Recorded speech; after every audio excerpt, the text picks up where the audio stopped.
Oh, I need to open my Kindle. That's what I need. Open Sesame.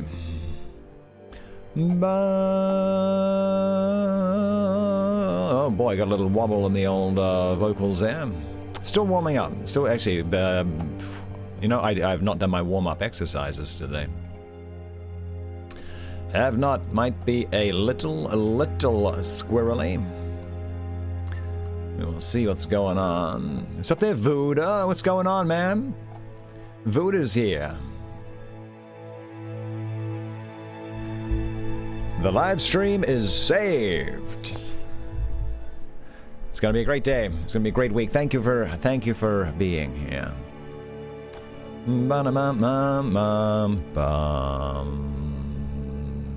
Alrighty, let's see. Where are we at? Do I need to? I don't know what I need to do here. So it's comedy today. It's gonna be lots of good comedy. I hope. When I say comedy, I hope you understand that British stuffs, because they got a weird sense of humor. Weird. This book is, oh, wow. There we go. I haven't had that happen in a while. Interesting. Where are we at? Wow, wow, wow, wow, wow.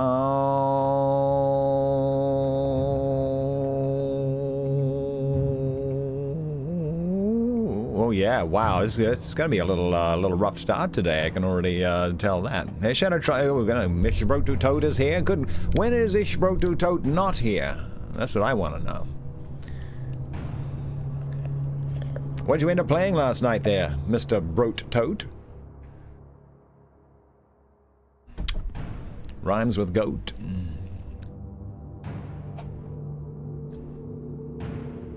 Alrighty, here we go. Where are we at? Can we do 40,000?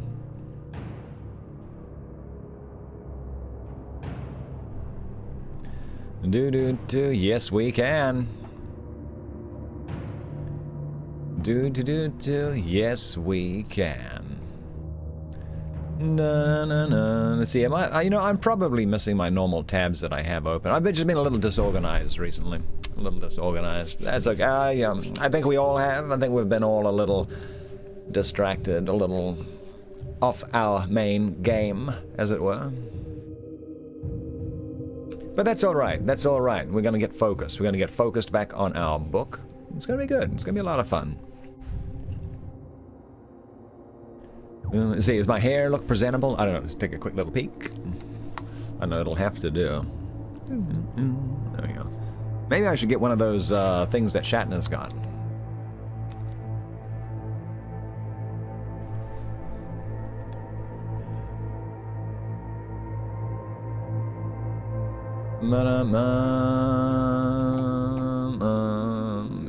That could be interesting. No one would believe it though. Because I'd have to get it like a thick, rugged, youthful brown toupee.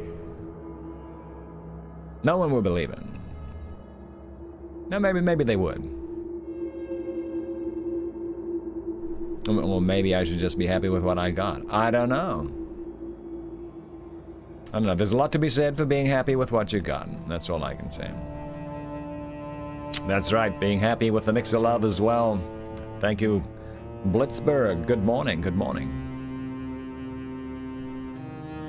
It's 10 a.m. here in Los Angeles, or 10:07.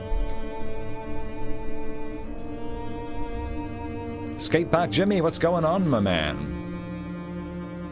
Chris Alberti's hooking us up with a host? You know I like those.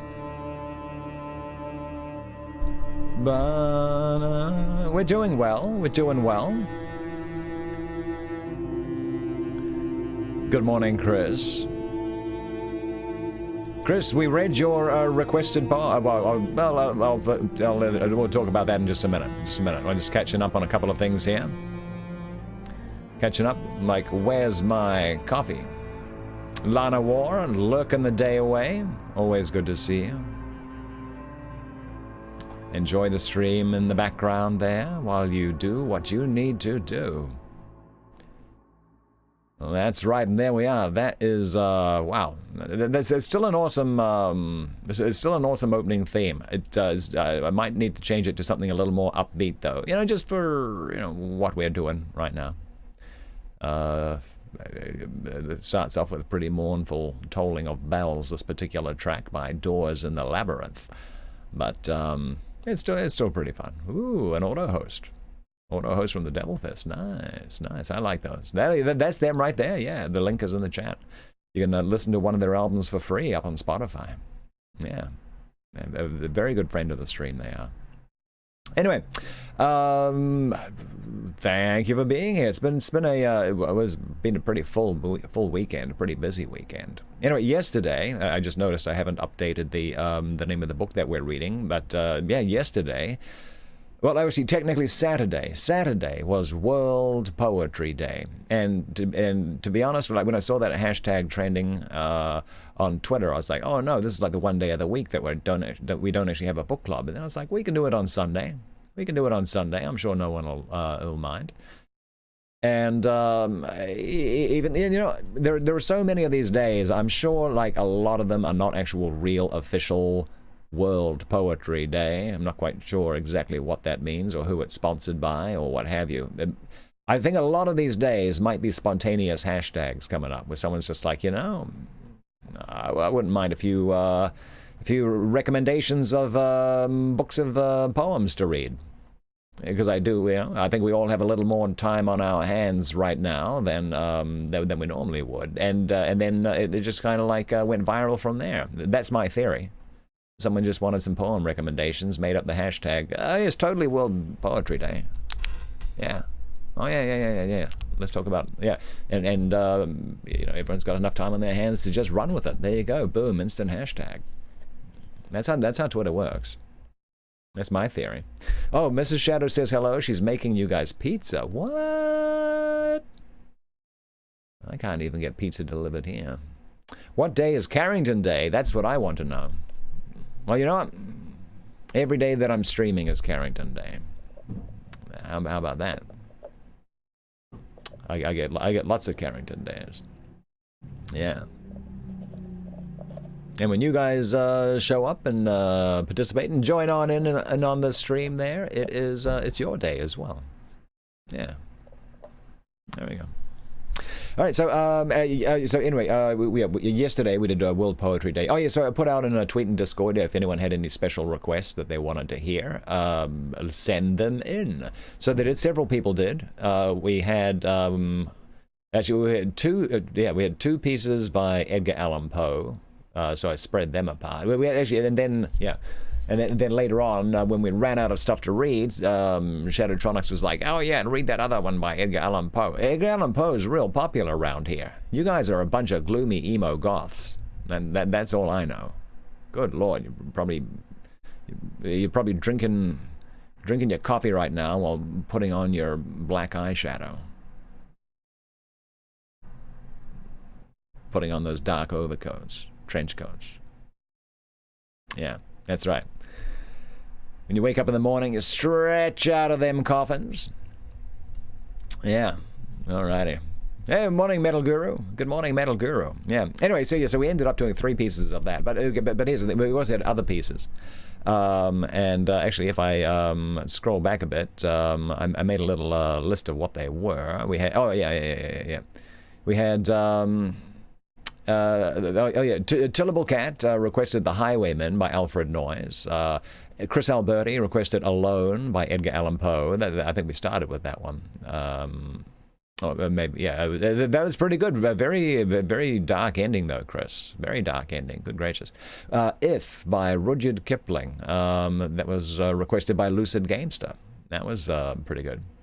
Actually, it was actually kind of inspirational. It was very good. I like that one. I'm not familiar with Rudyard Kipling's poems, so I read all his novels and short stories and the like, but I never really looked at his poems. The Ballad of Hamish Beamish by Frank O'Connor, the Halo dev, requested by Malfunction. That was pretty good. That was all about a dude. Yeah, his in hyperspace, the seal on his cryo chamber breaks open. Oops, that happens. We had let's see, we had what else did we have? Okay, I got that one. We did more. We did a lot more. We did the Man from Snowy River by Banjo Patterson, and an Australian classic. We had what else do we have? We what was the name of Chillable Cat did another one. It was another ballad about going off to retrieve a bounty on a dead man. It was actually pretty funny in a dark kind of way. It was actually kind of funny. Anyway, and then we got into the tricky stuff. Oh yeah, then we had then we ran out of stuff to read totally, and then people were just like suggesting stuff and not giving me any links for it, which was not that helpful. I was able to find some of them. There's one sonnet requested by. I forget if that was Borrowing Orange or Ich wrote to Toad. It was a sonnet. That was really good. I had to look that one up. And then I know Lizard King is a huge fan of Jim Morrison, but yeah, I mean, all that stuff is not in the public domain by any stretch of the imagination. Yeah, it wasn't able to accommodate that, but and also, yeah, I mean, song lyrics are just no, don't do that. But yeah, it really does help me. It helps me a lot if you can, if you are requesting things, to actually send me a link to what you're talking about. That does help. That was the point of that. That was the point of that. There we go. The Pongo Bong. Yeah. Oh yeah. In the Ning Nang Nong. In the Ning Nang Nong where the cows go bong and the monkeys all say boo. A little bit of Spike Milligan. Yeah, that was awesome. Very good. It is a bit of waffle time. It is, but hey, Rose, what's up? You missed a sonnet. Yeah, it was good. It was sonnet 130. It was actually kind of, it was a little bit funny. It's a little bit funny because it's about a man describing his a wife or girlfriend or fiance. The woman, he's describing the woman in his wife, and she's like, well, she doesn't have the greatest skin, and she doesn't have the best hair, and her breath ain't all that either. In fact, she's absolutely nothing like Aphrodite or any idealized like physical perfection, but she is the woman I love. It was very cool. It was very cool. That was just paraphrasing it, but I mean, obviously Shakespeare's got a way with words that I don't have that way with words. So there we go. You should definitely read that one though. Definitely read that one. That was good. Good old Spike Milligan. Yes. Alrighty. But in the meantime, though, we're going to be popping back into a Righto Jeeves. Oh, and I just wanted to mention as well. What? Oh, okay. I just wanted to mention as well. Right now, for the next couple of weeks, I'm doing a live restream over to Twitch and to YouTube, and I generally don't do that because our main stream is right here on Mixer, and I'm certainly quite happy over here on Mixer. But right now, there's a certain thing going on. I'm sure a few of you might have heard about. So just with so many people working from home right now, school being out for the rest of the year, people not really getting out and about as much as they used to. In view of that, for the next couple of weeks, restreaming over to Twitch, restreaming over to YouTube, and just in case this book club here can help bring a little levity, a little distraction, a little entertainment to a few more people. few more families. We're just doing our little part, But yeah, in the meantime, though, if you are on Twitch, if you are on YouTube, our mainstream is over here on Mixer, mixer.com/CarringtonTV, and we have a book club here, about 10 hours every week, about 40 hours every month, and then in the evening we have gaming as well. But no one likes watching me there because I'm terrible at all the games. I'm terrible at them all. But that's where we are at. So you're welcome to join us here, or if you're enjoying it over there on Twitch and YouTube as well, that's fine too. I'll be restreaming over there for the next couple of weeks, it's nice to meet you there. There we go. Lady Death said you'd be like to mod on Twitch as well. Okay. All right. I didn't know there was that thing over there. I usually just ignore the trolls on Twitch. I mean, I've never had any success over there. Never. And so it's like there's never been a need really for any mods over there. I know Dahlia's husband. Can't believe I'm spacing on his name. Dahlia Rose's hubby. He's a mod over there. But I mean, I almost never stream over there. So yeah. Very good. Twitch is rude, says Rose. Maybe. There were actually, there were a couple of rude boys there yesterday. It didn't matter though. They spent all of 30 seconds being little poopy heads and then just moved on. That's been my Twitch experience. But I'm sure there's a ton of cool peeps over there as well. But in the meantime, we need to get on with it. Yeah, we do. Yeah, we do. You want to wield the mighty sword over there. Let's do it. Okay. Oh, it has to you. It has to you, says Rose. Well, that's awesome to hear. Halo Collector's with... Oh, Halo Collector. Yeah, I watched that short film this morning. Watched that short film. Tell you what, the director of or the writer too, I guess, probably the writer, man, they sure had a thing for Carl Sagan. That's all I could think of while watching that. It must have been a huge influence on that little production. It was pretty cool. I'm gonna have to watch it again because I probably missed some of the more nuanced stuff there going on underneath the dialogue. But yeah, it was a pretty good watch. It was a pretty good watch. And actually, short stories are my favorite form of storytelling. I mean, if I have a choice between, watching three or four, short films, I generally prefer that over like watching one longer feature length. Short films are awesome. Good morning, D-Cloud. D-Cloud's here as well. Sorry, I didn't see D-Cloud sneak on in earlier. How you doing? In the meantime... Oh, there's Lady Death over there. Let me go grab Lady Death over there real fast. Where is it? Lady Death. How do I click on her and then... No, there's block report, Sparks, messages. Oh, wow, that's interesting. This one over here tells you how many times you've banned them or timed them out. Or wow, nice. How do I... Oh, where is it? How do I do this? Chat settings, chat. I don't know how to.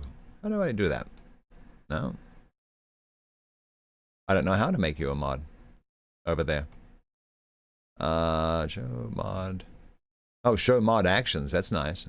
I like that. They got a ton of cool stuff. Manage moderation settings. Wow, they got a bunch of useful stuff. There we go. There is chat rules. I don't know. How do I mod someone? I don't know how. It's because I don't know what I'm doing. Chat settings, chat room, users in chat. Oh, there's D-Cloud. Oh, hey, don't get used to this, D-Cloud. Moderators, restream bot, users. I click on the user and add friend, whisper, mod. Oh, mod user. Okay, the lightning bolt. Okay, no, I looked at that and I was like, oh, that looks like a Sparks thing, I guess. Okay, it's not. That's the mod them. That's how we do that. Good morning, D-Cloud. D-Cloud over there. D-Cloud's got a little star next to their name. A crown next to it. What? Wow, that means you're the king over there. That means you're the king over on Twitch there, D-Cloud. That's okay. Everyone knows I'm the king over here on Mixer. King Carrington. Yeah. Okay, I think I got you, Lady Death. I think I got you. Turn the chat up so high so no one can chat. Oh no, I think we'll keep it up. There we go. Okay. Okay, all right. So now Lady Death is out of control. Now, here's the thing. I don't know if my restream chat window is going to work over on... yeah, it is. Waffle time is over. I'm not sure. Let's get into our book. I need to make sure my restream... you know, I don't think I have my restream window activated over on the book screen. Let's take a little look. Is your stuff still going to show up now? I might need to stick an invisible window in. Streamlabs, looking for a restream window. Yeah, restream chat window. All right, okay, all right. So, okay, yes. So the restream chat window is okay. It is there. It's echoing it into the chat, but it is not showing it on the main screen. Okay, so that's fine. That's fine. Just the way I want it. Okay, let's get on with it though. Okay, so this is the book that we're reading. It is who wanted a poem to a haggis? Get out of here. Here we go. The oh yeah. So righto, Jeeves. Let me change the book title. Wow, it's already 10:25. Okay, I'm in trouble now. Okay, we are way behind. Okay, so the Wooster. It was a Jeeves and Wooster. Actually, I'm going to change that to an ampersand. 1 second. Ampersand by P.G. Wodehouse. Okay. Okay, so Wooster, the upper class twit, is confident that he is able to salvage several relationships, all of which are falling apart. It's turning into very much a farce. And his butler is being no help at all. Well, actually, his butler is being the only sensible one. The only one with a sensible head on their shoulders. Okay, if I can remember all the voices, that'd be cool. I have not done my warm-up exercises this morning. So, yeah, in we go. Where do we end it at? Angela... Oh. Okay, yeah, so now all the men are getting angry with him, because all the men are trying to make up with their respective beloveds. Which is not working out. Okay, chapter 16. The sunshine was gilding the grounds of Brinkley Court, and the air detected a marked twittering of birds in the ivy outside the window when I woke next morning to a new day. But there was no corresponding sunshine in Bertram Wooster's soul, and no answering twitter in his heart as he sat up in bed, sipping his cup of strengthening tea. It could not be denied that to Bertram, reviewing the happenings of the previous night, the Tuppy-Angela situation seemed more or less to have slipped a cog. With every desire to look for the silver lining, I could not but feel that the rift between these two haughty spirits had now reached such impressive proportions that the task of bridging same would be beyond even my powers. I am a shrewd observer, and there had been something in Tuppy's manner as he booted that plate of ham sandwiches that seemed to tell me that he would not lightly forgive. In these circs, I deemed it best to shelve their problem for the nonce and turn the mind to the matter of Gussie, which presented a brighter picture. With regard to Gussie, everything was in train. Jeeves' morbid scruples about lacing the chap's orange juice had put me to a good deal of trouble, but I had surmounted every obstacle in the old Wooster way. I had secured an abundance of the necessary spirit, gin, and it was now lying in its flask in the drawer of the dressing-table. Okay, for those who might not be up to speed on here, Gussie... he's a very nervous, shy guy. He's fallen in love with a girl but can't work up the courage to ask her out.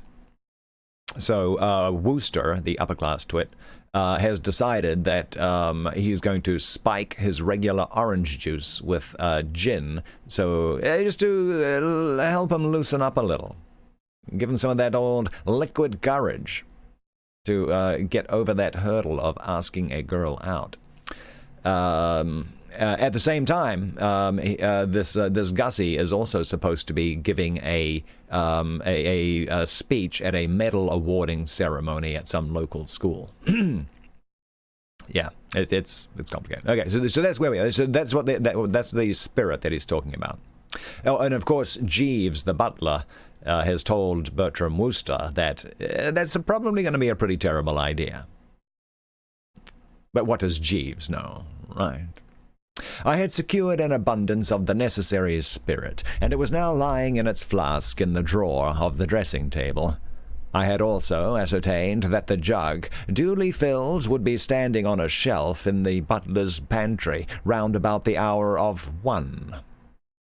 To remove it from that shelf, sneak it up to my room, and return it, laced, in good time for the midday meal, would be a task calling, no doubt, for address, but in no sense an exacting one. It was with something of the emotions of one preparing a treat for a deserving child that I finished my tea and rolled over for that extra spot of sleep which just makes all the difference when there is man's work to be done, and the brain must be kept clear for it. And when I came downstairs, an hour or so later, I knew how right I had been to formulate this scheme for Gussie's bucking up. I ran into him on the lawn, and I could see at a glance that if ever there was a man who needed a snappy stimulant, it was he. All nature, as I have indicated, was smiling, but not Augustus Finknottle. He was walking round in circles, muttering something about not proposing to detain us long, but on this auspicious occasion feeling compelled to say a few words. "Good morning, Brian. Good morning, Brian." "Ah, Gussie," I said, arresting him as he was about to start another lap. "A lovely morning, is it not?" Even if I had not been aware of it already, I could have divined from the abruptness with which he damned the lovely morning that he was not in merry mood. I addressed myself to the task of bringing the roses back to his cheeks. "I've got good news for you, Gussie." He looked at me with a sudden, sharp interest. "Has Market Snodsbury Grammar School burned down?" "No, not that I know of." "Have mumps broken out? Is the place closed on account of measles?" No. "Then what do you mean you've got good news?" I endeavored to soothe. "You mustn't take it so hard, Gussie. Why worry about a laughably simple job like distributing prizes at a school?" "Oh, laughably simple, eh? Do you realize I've been sweating for days and haven't been able to think of a thing to say yet, except that I won't detain them long? You bet I won't detain them long. I've been timing my speech, and it lasts 5 seconds. What the devil am I to say, Bertie? What do you say when you're distributing prizes?" I considered. Once, at my private school, I had won a prize for scripture knowledge, so I suppose I ought to have been full of inside stuff. But memory eluded me. Then something emerged from the mists. "You say the race is not always to the swift." "Why?" "Well, it's a good gag. It generally gets a hand." "I mean, why isn't it? Why isn't the race to the swift?" "Ah, there you have me. But the nibs say it isn't." "But what does it mean?" "I take it's supposed to console the chaps who haven't won prizes." "Oh, what's the good of that to me? I'm not worrying about them. It's the one that won prizes that I'm worrying about. The little blighters who will come up on the platform." Suppose they make faces at me? They won't. How do you know they won't? It's probably the first thing they'll think of, and even if they don't... Bertie, shall I tell you something? What? I've a good mind to take that tip of yours and have a drink. I smiled. He little knew about summed up what I was thinking. Oh, you'll be all right, I said. He became fevered again. How do you know I'll be all right? I'm sure to blow up in my lines. Oh, tush. Or drop a prize. Oh, tut. Or something. I can feel it in my bones. As sure as I'm standing here, something is going to happen this afternoon which will make everybody laugh themselves sick at me. I can hear them now. Like hyenas, Bertie. Hello? Do you remember that kids' school we went to before Eton? Oh, quite. It was there I won my scripture prize. Never mind about your scripture prize. I'm not talking about your scripture prize. Do you recollect the Bosher incident? I did indeed. It was one of the high spots of my youth. Major General Sir Wilfrid Bosher came to distribute the prizes at that school, proceeded Gussie in a dull, toneless voice. He dropped a book. He stooped to pick it up, and as he stooped, his trousers split up the back. How we roared! Gussie's face twisted. We did, little swine that we were. Instead of remaining silent and exhibiting a decent sympathy for a gallant officer at a peculiarly embarrassing moment, we howled and yelled with mirth, I loudest of any. That is what will happen to me this afternoon, Bertie. It will be a judgment on me for laughing like that at Major General Sir Wilfrid Bosher. No, Gussie, old man, your trousers won't split. How do you know they won't? Better men than I have split their trousers.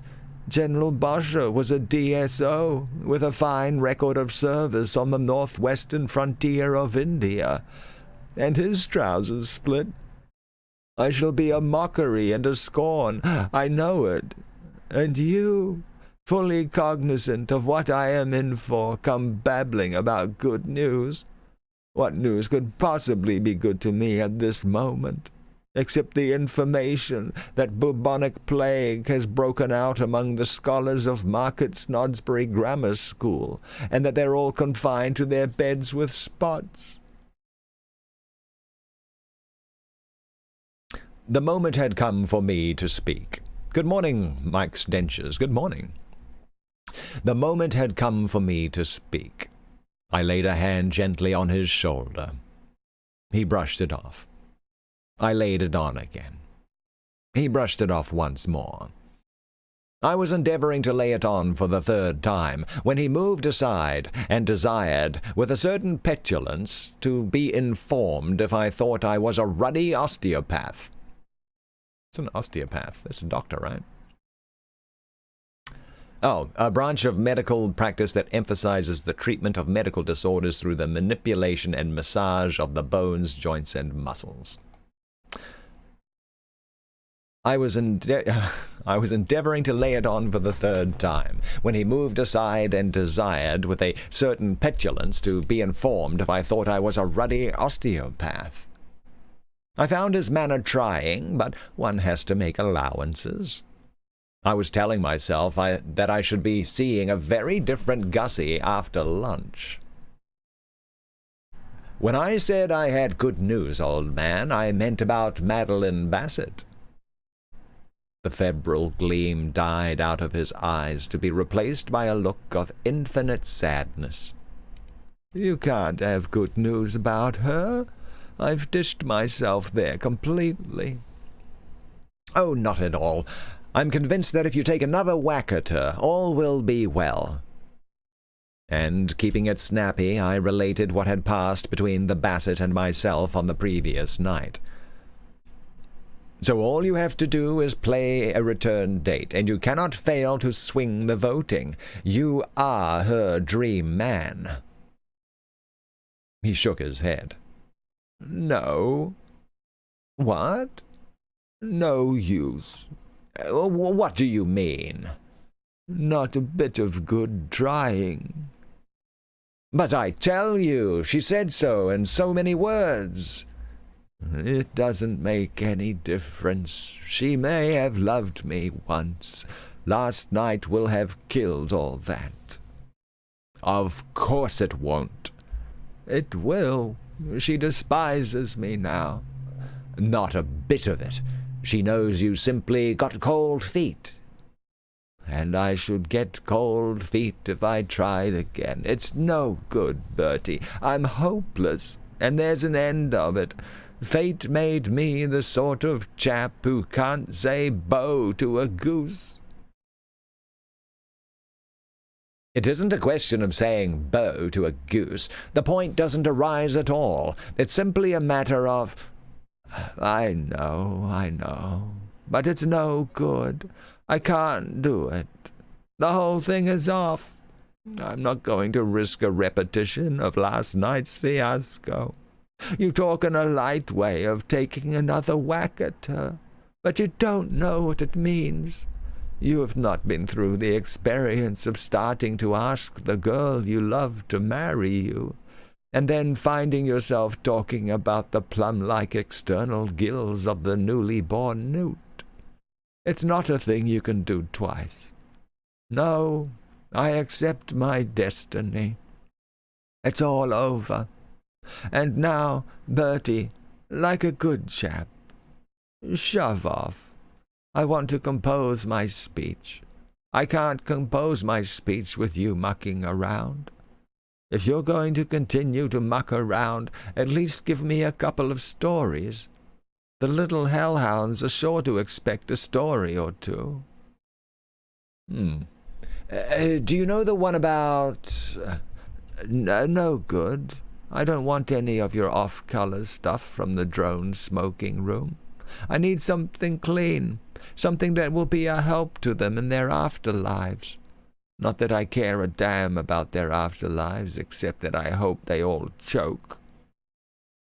"Well, I heard a story the other day. I can't quite remember it, but it was about a chap who snored and disturbed the neighbors, and it was his adenoids that annoyed them." "Yeah?" He made a wary gesture. "You expect me to work that in, do you? Into a speech to be delivered to an audience of boys, every one of whom is probably riddled with adenoids? Damn it, that rush the platform. Leave me, Bertie. Push off. That's all I'm asking you to do. Push off." "Ladies and gentlemen," said Gussie in a low, soliloquizing sort of way, "I do not propose to detain this auspicious occasion long." "Hello, Raging Rob." It was a thoughtful Wooster who walked away and left him at it. More than ever I was congratulating myself on having had the sterling good sense to make all my arrangements so that I could press a button and set things moving at an instant's notice. Until now, you see, I had rather entertained a sort of hope that when I had revealed to him the Bassett's mental attitude, nature would have done the rest, bracing him up to such an extent that artificial stimulants would not be required, because, naturally, a chap doesn't want to have to sprint about country houses lugging jugs of orange juice, unless it is absolutely essential. But now I saw that I must carry on as planned. The total absence of pep, ginger, and the right spirit which the man had displayed during these conversational exchanges convinced me that the strongest measures would be necessary. Immediately upon leaving him, therefore, I proceeded to the pantry.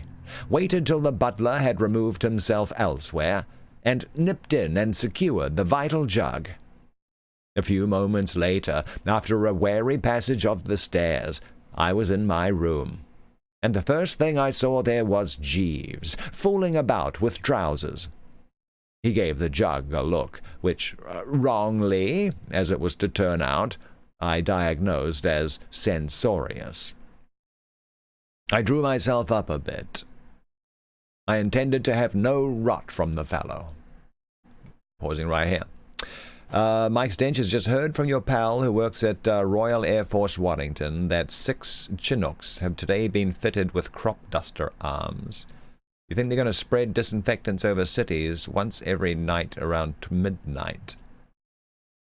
I don't know, man. I don't know if that's a thing that would work.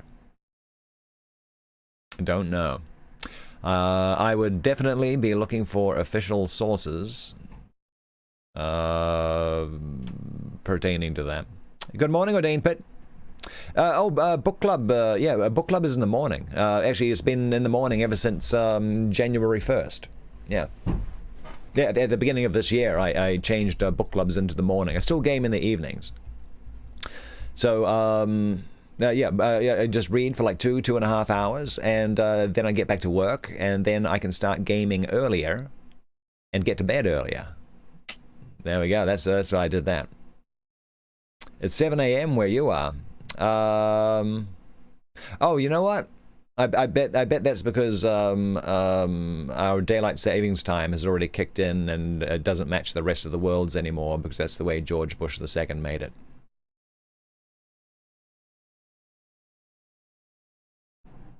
I still start at these same time here, taking into account America's daylight saving time. So yeah, I should probably adjust those things, except that, I don't know when the rest of the world does their thing, country by country.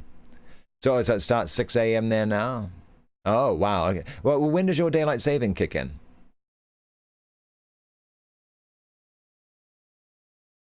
Oh, let me catch up with the rest of the chat too. Yeah, so I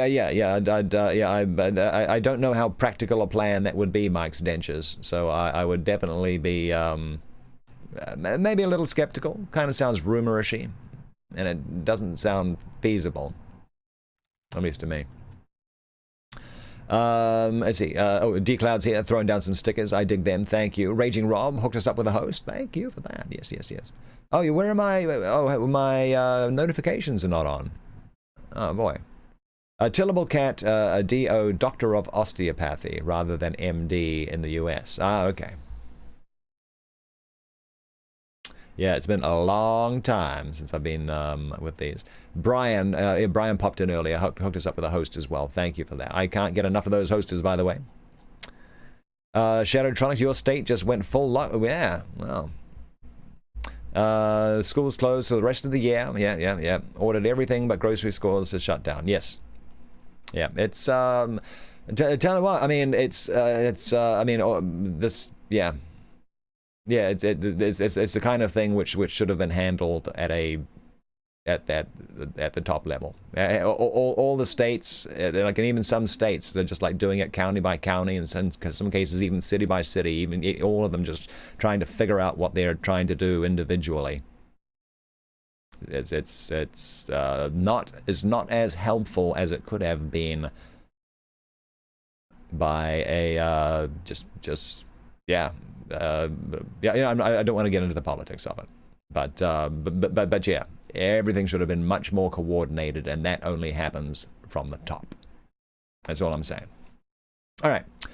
Not till later on in the year. Oh yeah. Well, yeah. When I think the United States used to match the rest of the world, but at one point, but the second George Bush, part of his energy policy for some reason was to start daylight savings time sooner and end it later. But yeah, then of course, it just gets a little weird. Maybe I have to look into like just calling everything by GMT or like because that never changes, right? But then I don't know. It's complicated. It makes my brain hurt doing all these things. FSC Stewart, good morning. Good morning. Alrighty.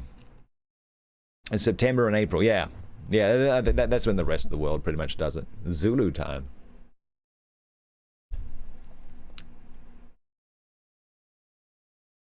Greenwich Mean Time. There we go. That's how it should be. Greenwich Mean Time. I like the sound of that. All right.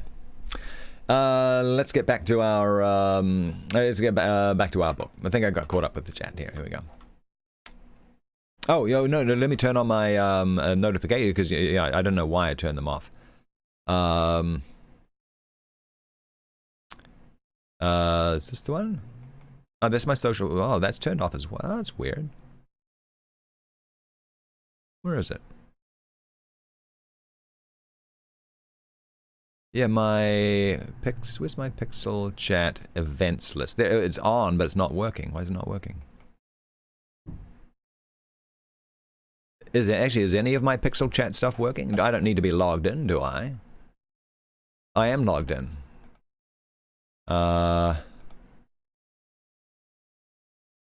Is active, events list, refresh.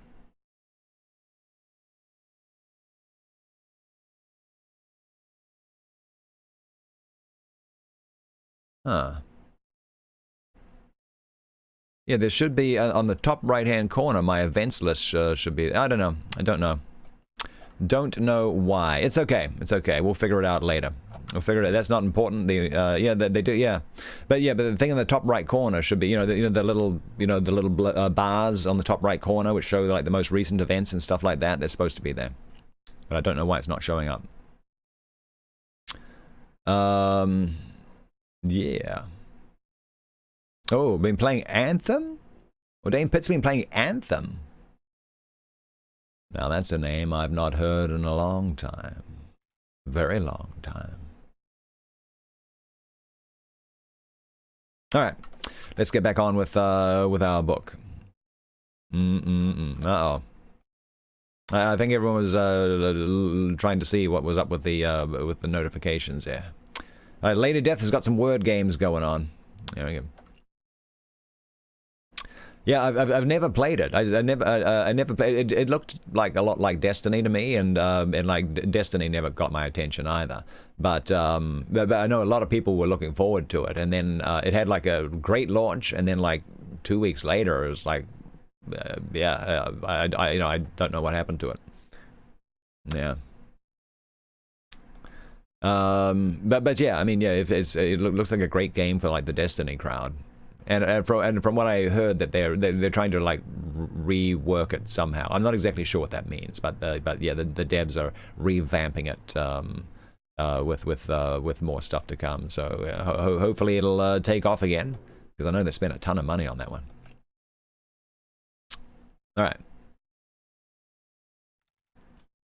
let's back up. Because naturally a chap doesn't want to have to sprint about the country houses lugging jugs of orange juice. Oh, yeah, no, we passed that. Yeah.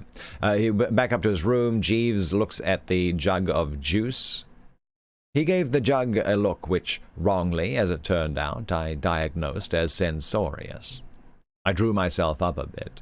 I intended to have no rot from the fellow. Yes, Jeeves? Sir? You have the air of one about to make a remark, Jeeves. Oh, no, sir. I note that you are in possession of Mr. Finknottle's orange juice. I was merely about to observe that, in my opinion, it would be injudicious to add spirit to it. That is a remark, Jeeves, and it is precisely because I have already attended to the matter, sir. What? Yes, sir. I decided, after all, to acquiesce in your wishes. I stared at the man, astounded. I was deeply moved. Well, I mean, Wouldn't any chap who had been going about thinking that the old feudal spirit was dead, and then suddenly found it wasn't... what? Well, I mean, wouldn't any chap who had been going about thinking that the old feudal spirit was dead, and then suddenly found it wasn't, have been deeply moved? Jeeves, I said, I am touched. Thank you, sir. Touched and gratified. Thank you very much, sir. But what caused this change of heart? I chanced to encounter Mr. Finknottle in the garden, sir, while you were still in bed, and we had a brief conversation. And you came away feeling that he needed a bracer? Very much so, sir. His attitude struck me as defeatist. I nodded. I felt the same. Defeatist sums it up to a nicety. Did you tell him his attitude struck you as defeatist? Yes, sir. But it didn't do any good? No, sir. Very well then, Jeeves, we must act. How much gin did you put in the jug? A liberal tumblerful, sir. Would that be a normal dose for an adult defeatist, do you think? I fancy it should prove quite adequate, sir. I wonder. We must not spoil the ship for a ha'porth of tar. I think I'll add just another fluid ounce or so. I would not advocate it, sir. In the case of Lord Brancaster's parrot, you are falling into your old error, Jeeves, of thinking that Gussie is a parrot. Fight against this. I shall add the ounce. Very good, sir. And by the way, Jeeves, Mr. Finknottle is in the market for bright, clean stories to use in his speech. Do you know any? I know a story about two Irishmen, sir. Pat and Mike. Yes, sir. Who were walking along Broadway? Yes, sir. Just what he wants. Any more? No, sir. Well, every little helps. You'd better go and tell it to him. Very good, sir. He passed from the room, and I unscrewed the flask and tilted into the jug a generous modicum of its contents. And scarcely had I done so when there came to my ears the sound of footsteps without. I had only just time to shove the jug behind the photograph of Uncle Tom on the mantelpiece before the door opened and in came Gussie, curveting like a circus horse. "What ho, Bertie," he said. "What ho, what ho, what ho, and again what ho. What a beautiful world this is, Bertie. One of the nicest I've ever met." I stared at him, speechless. We Woosters are as quick as lightning, and I saw at once that something had happened. I mean to say, I told you about him walking round in circles. I recorded what passed between us on the lawn, and if I portrayed the scene with anything like adequate skill, the picture you will have retained of this Finknottle will have been that of a nervous wreck, sagging at the knees, green about the gills, and picking feverishly at the lapels of his coat in an ecstasy of craven fear. In a word, defeatist. Gussie, during that interview, had, in fine, exhibited all the earmarks of one licked to a custard. Vastly different was the Gussie who stood before me now. Self-confidence seemed to ooze from the fellow's every pore. His face was flushed. There was a jovial light in his eyes. The lips were parted in a swashbuckling smile. And when with a genial hand he sloshed me on the back before I could sidestep, it was as if I had been kicked by a mule. "Well, Bertie," he proceeded, as blithely as a linnet without a thing on his mind, "you will be glad to hear that you were right. Your theory has been tested and proved correct. I feel like a fighting cock." My brain ceased to reel. I saw all. Have you been having a drink?" "I have, as you advised. Unpleasant stuff, like medicine, burns your throat, too, and makes one as thirsty as the dickens. How anyone can mop it up, as you do, for pleasure, beats me. Still, I would be the last to deny that it tunes up the system. I could bite a tiger." "What did you have? Sup bong water?" "Whiskey. At least, that was the label on the decanter, and I have no reason to suppose that a woman like your aunt, staunch, true blue, British, would deliberately deceive the public.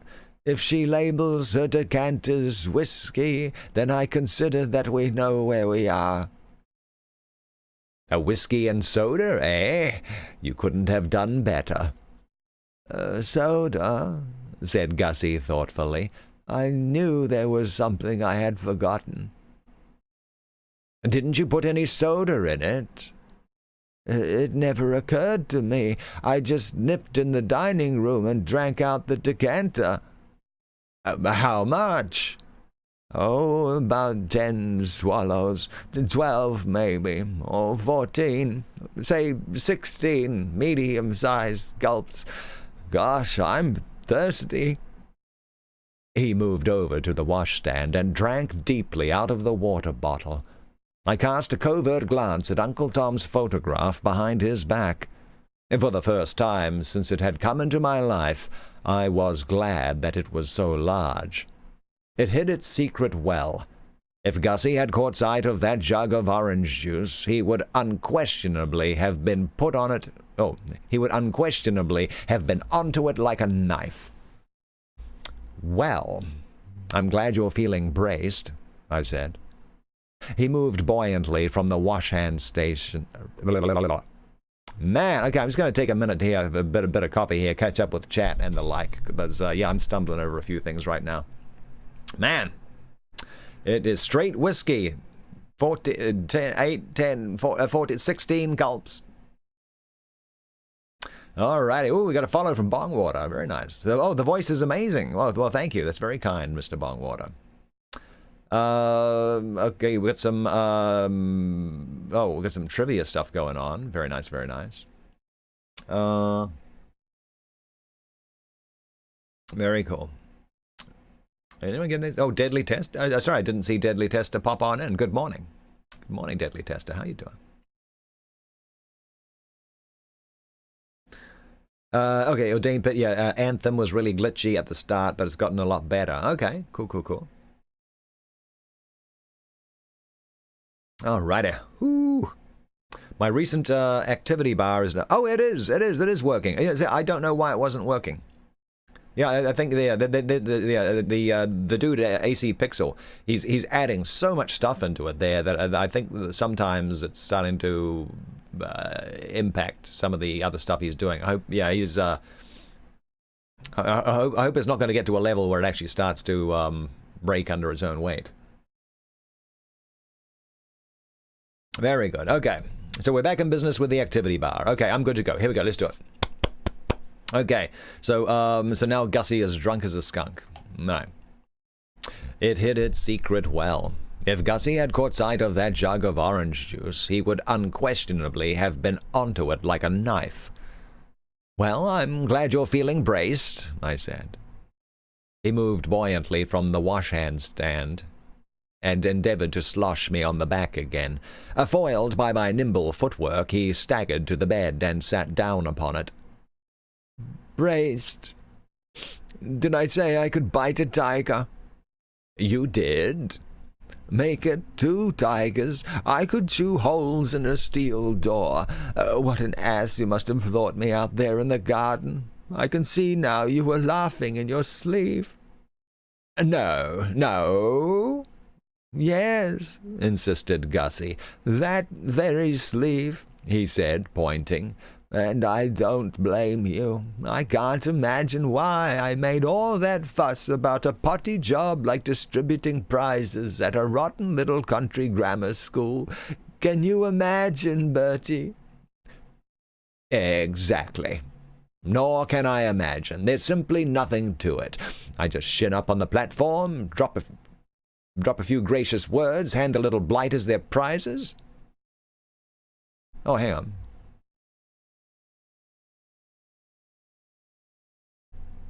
Oh, this shoulder to the Gussie. Oh, hang on. Oh, you know, there should have been another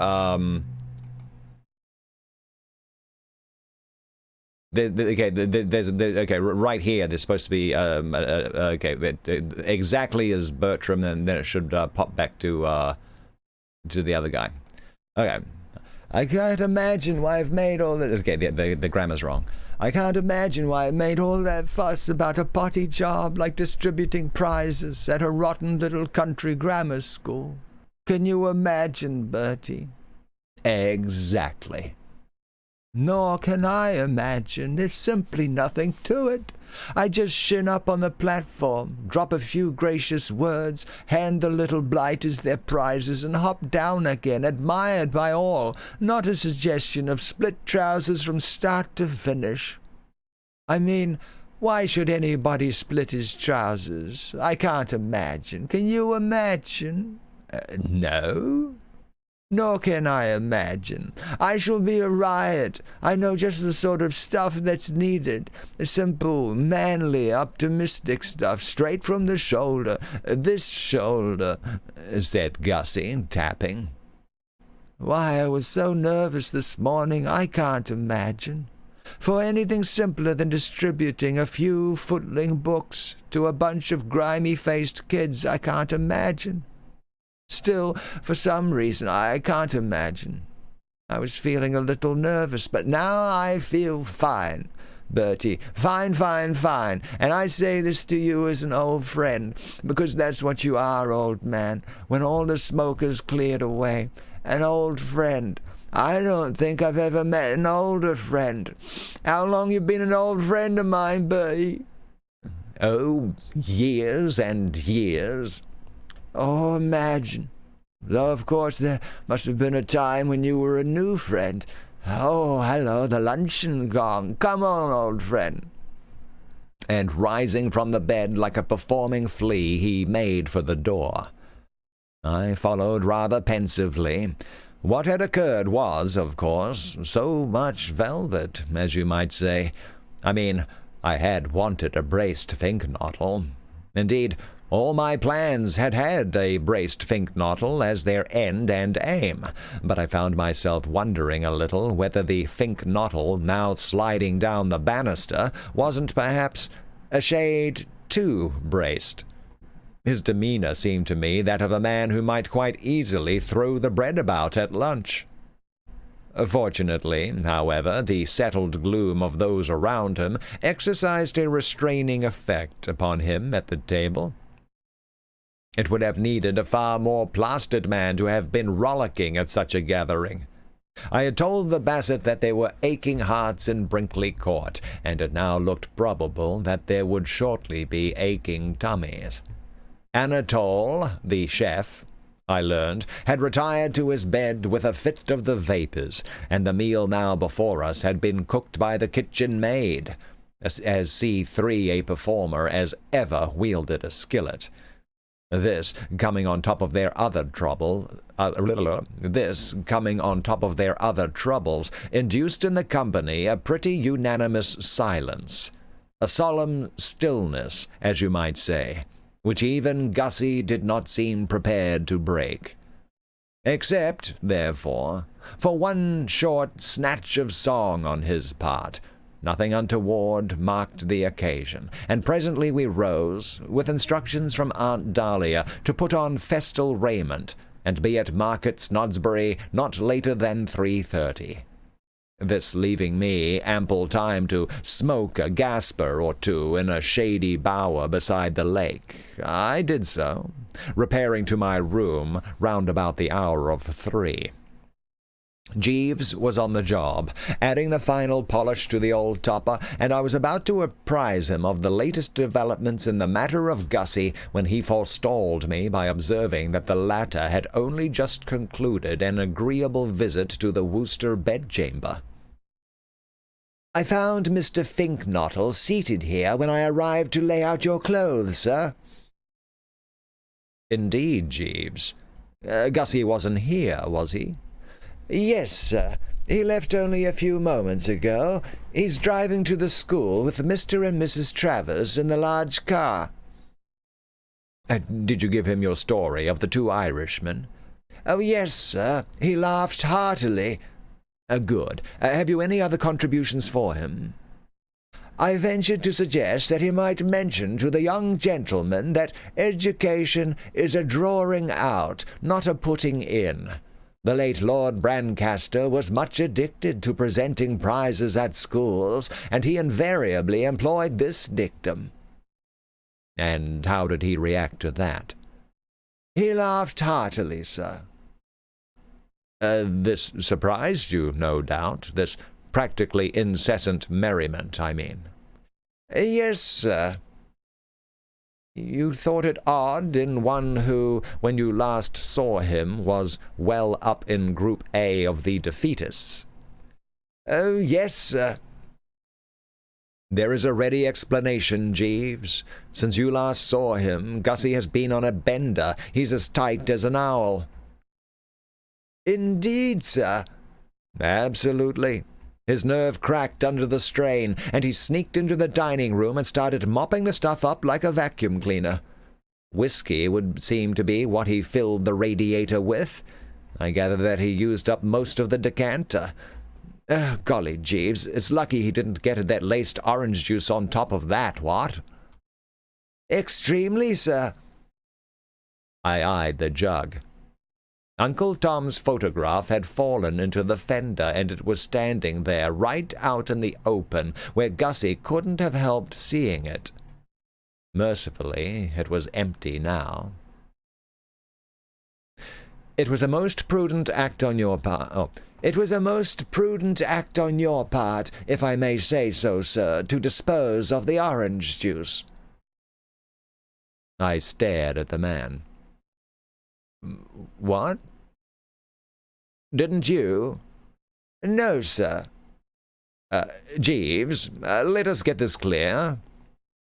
Was it not you who threw away that O.J.? Oh, no, sir. I assumed when I entered the room and found the pitcher empty that you had done so. We looked at each other, awed.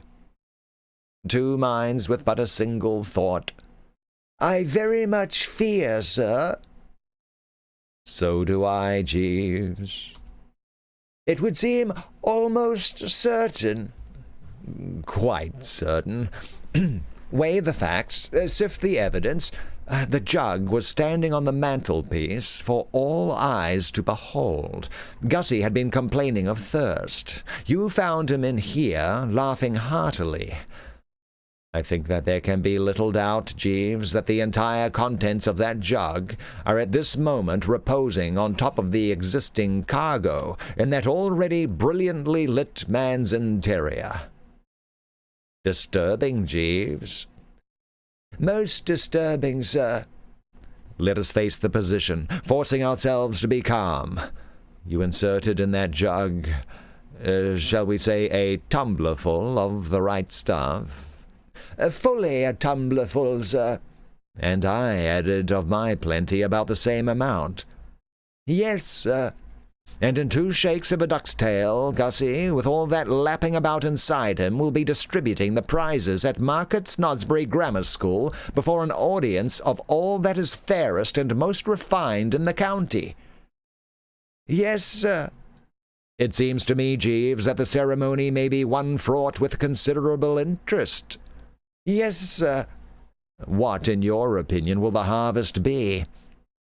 One finds it difficult to hazard a conjecture, sir. You mean imagination boggles? Yes, sir. I inspected my imagination. He was right. It boggled. All right, this is some of the silliest stuff ever. It's great. It's up there, grueling cougar. How you doing? How's the grueling cougar today? Good Lord. Oh, excuse me. I don't know why I'm so tired. I got a nice early night last night and everything. All right. We'll get back to our story in just a minute. It's been it's really getting quite good now. There was lots of wind up to it, but yeah, it's really starting to pick up steam right about now. Yeah, Rose Morales, we're all stars here. We're all stars. Rocking it up for the D Cloud. Nice. All right. Okay. Anyway, I hope you're enjoying this. This particular, by the way, this particular Jeeves and Wooster book is Righto Jeeves. And like everything we do, it is in the public domain. So if you're only catching like a little bit of this and you want your own free digital download, you can find it at any online or respectable online archive, Gutenberg.org. I believe I think I got my one from the Amazon Kindle store because it was free. Yeah, got to keep an eye on that there. Sometimes Amazon Kindle charges money for free public domain stuff. So yeah, don't get it from there if they're doing that. But yeah, I mean, nothing wrong with Amazon Kindle as a whole, but why pay for something when you shouldn't? You know what I mean? So yeah. Gutenberg.org, feedbooks.com, both good places to pick up free digital downloads of public domain material. All right, we'll get back to it in just a minute. Going to wet the old whistle. If anyone's got any questions or chat or news or updates or anything that they want to share, now's the time to get it out there before we pop into the next chapter. Yeah. There we go. All right. Not sure what's happening. Let's do a little hit onto it. Oh, that's the other thing I was going to say. If anyone's enjoying the show, maybe there's 1 or 2 of you. / what is it? It's mixer.com/Carrington TV. If you're enjoying this, this here is the link to this stream. If anyone feels like they want to share it with their friends, share it to their Facebook, share it to their Twitter, to their Instagram. Let their friends know about it in an email. Does anyone still do the email in this age of Twittering? I don't know. I do. But if you enjoy the stream, if you enjoy 40 plus hours every month of live audiobook narration here on Mixer, let your friends know. And I just wanted to mention again, for the next couple of weeks, just because the world is the way that it is right now, I am also restreaming over to Twitch and to YouTube. Not my main channels, but just on the off chance that someone needs a little light entertainment over there. I'm restreaming just the book stuff, not restreaming the gaming stuff because no.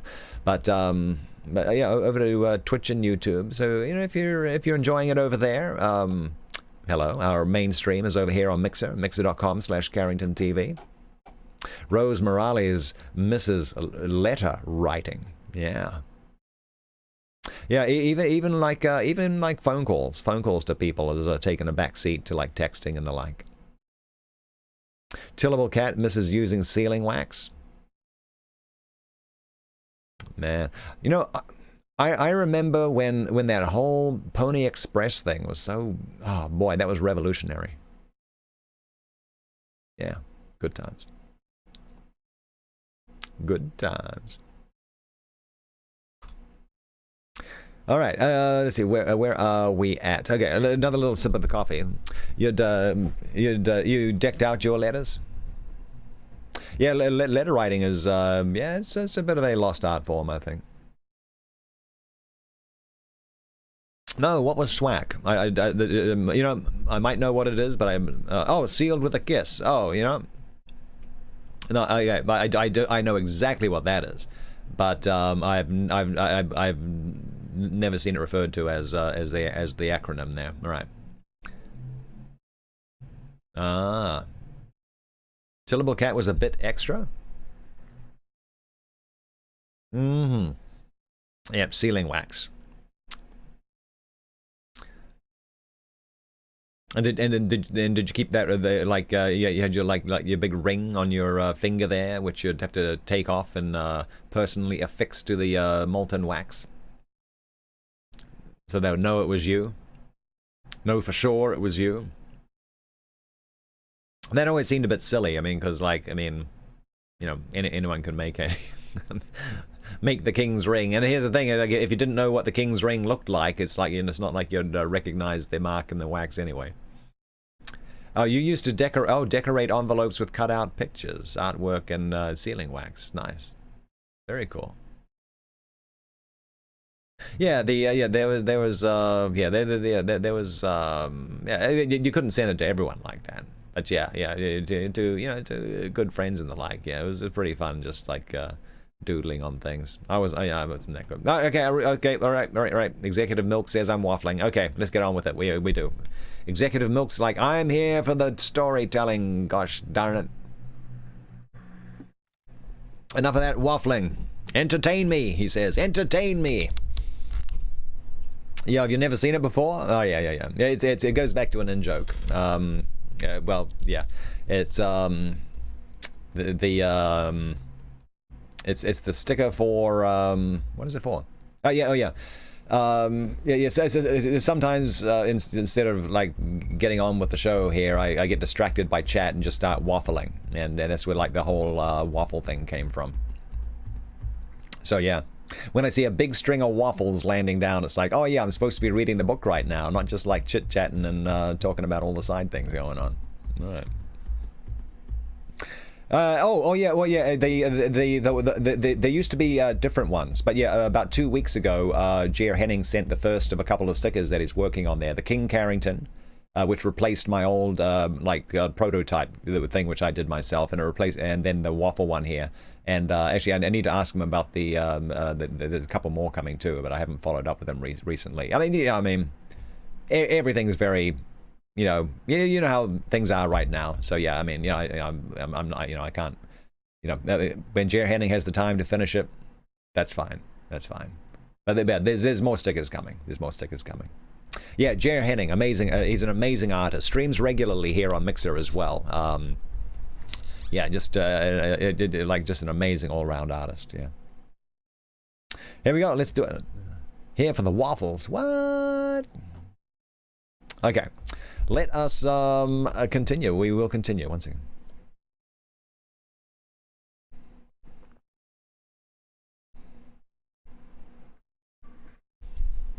Oh, there we go. Oh, so good. Nice bit of black copper. Okay, chapter 17. And so they're trying to catch up with Gussie Finknottle, who is not only went out and got drunk on Wooster's suggestions, but then accidentally drank his own orange juice, which Bertram Wooster had already spiked, unbeknownst to him. So he's doubly drunk now, going off to hand out prizes at a school. All right, that's the guy right there, J. Henning, amazing artist. I love his style. It was just perfect for what I needed. Okay. And yet, Jeeves, I said, twiddling a thoughtful steering wheel, there is always the bright side. Some 20 minutes had elapsed, and having picked the honest fellow up outside the front door, I was driving in the two-seater to the picturesque town of Market Snodsbury. Since we had parted, he to go to his lair and fetch his hat, I to remain in my room and complete the formal costume, I had been doing some close thinking. The results of this I now proceeded to hand on to him. However dark the prospect may be, Jeeves, however murkily the storm clouds may seem to gather, a keen eye can usually discern the blue bird. It is bad, no doubt, that Gussie should be going, some 10 minutes from now, to distribute prizes in a state of advanced intoxication, but we must never forget that these things cut both ways. You imply, sir? Precisely. I am thinking of him in his capacity of wooer. All this ought to have put him in rare shape for the offering his hand in marriage. I shall be vastly surprised if it won't turn him into some sort of caveman. Have you ever seen James Cagney in the movies? Oh, yes, sir. Something on those lines. I heard him cough and sniped him with a sideways glance. He was wearing that informative look of his. Then you have not heard, sir. Eh? You are not aware that a marriage has been arranged and will shortly take place between Mr. Finknottle and Miss Bassett? What? Oh, yes, sir. When did this happen? Shortly after Mr. Finknottle had left your room, sir. Ah, in the post-orange juice era?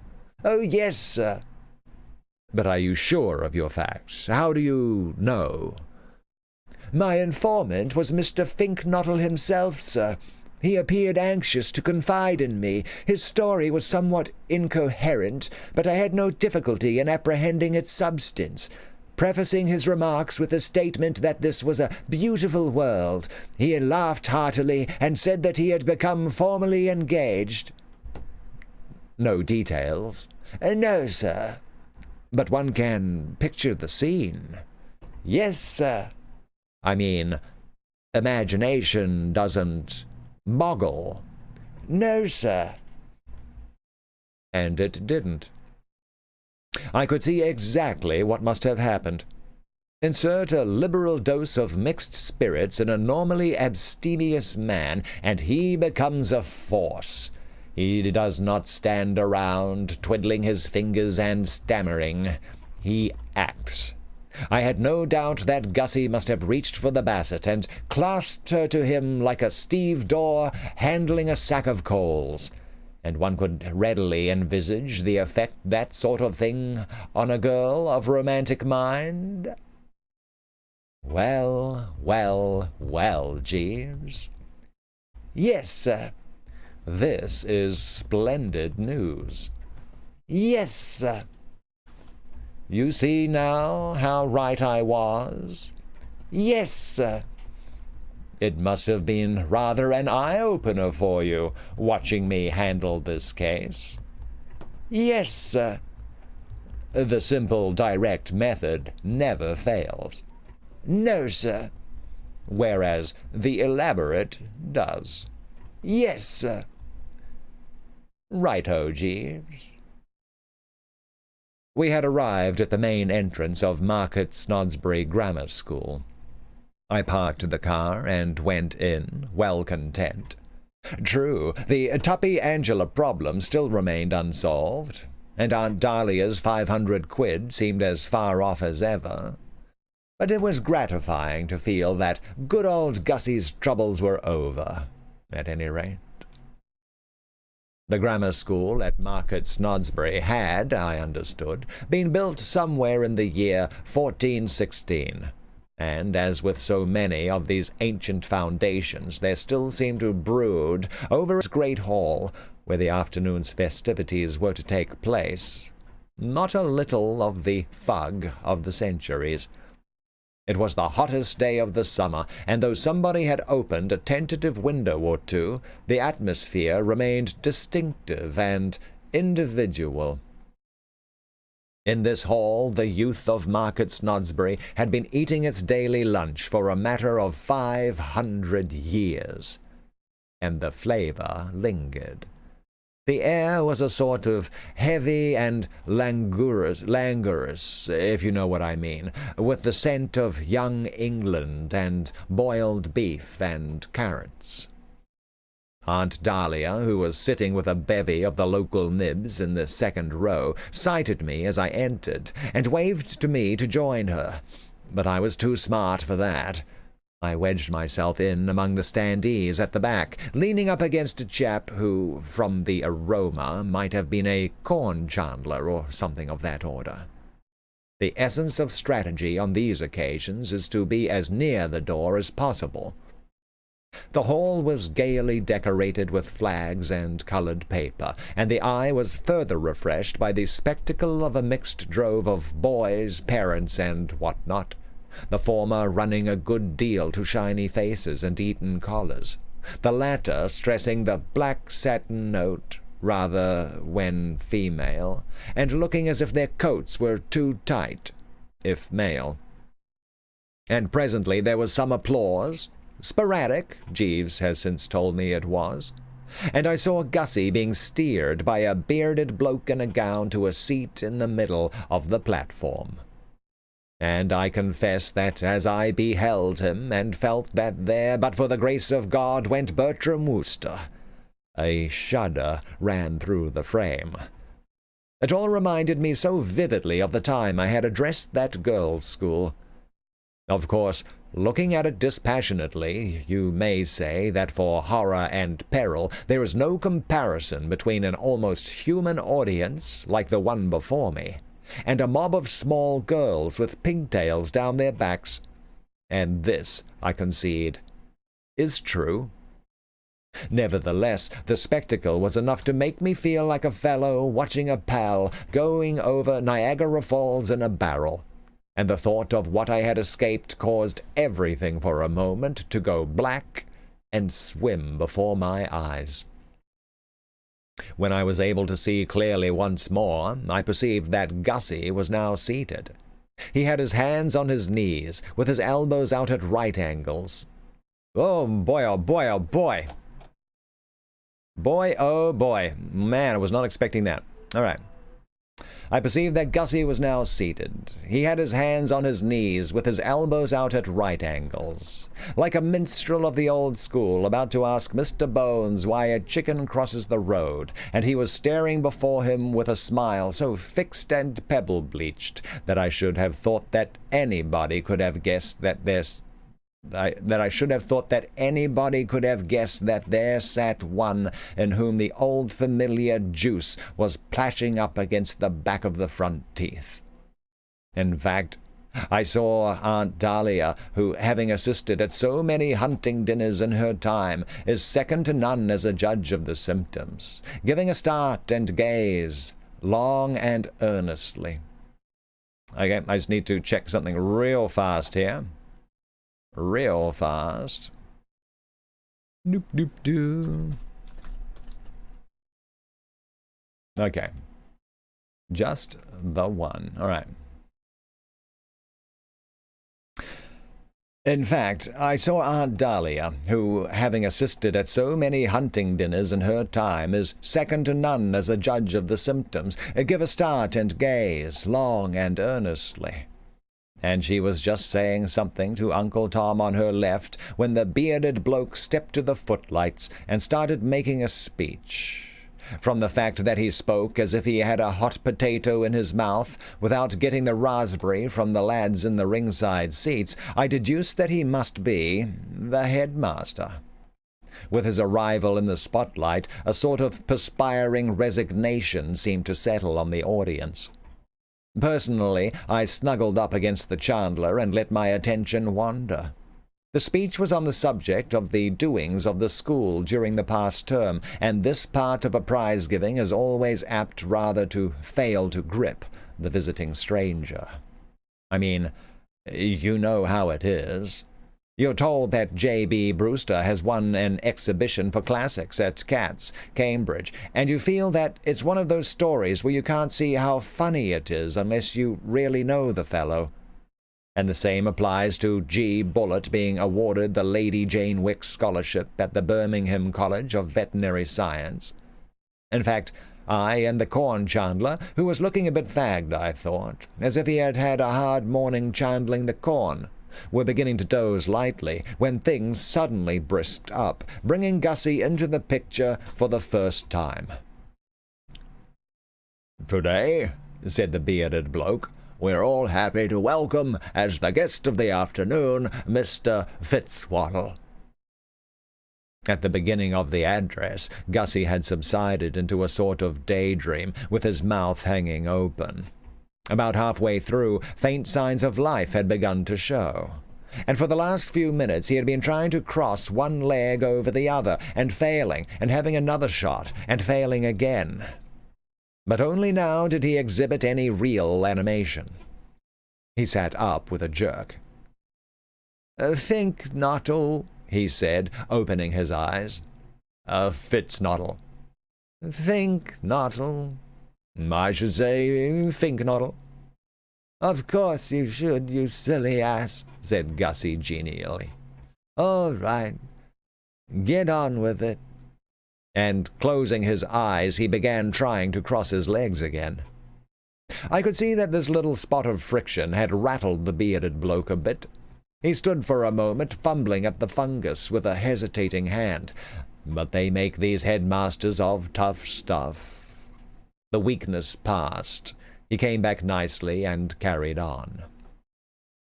We're all happy, I say, to welcome as the guest of the afternoon Mr. Finknottle, who has kindly consented to award the prizes.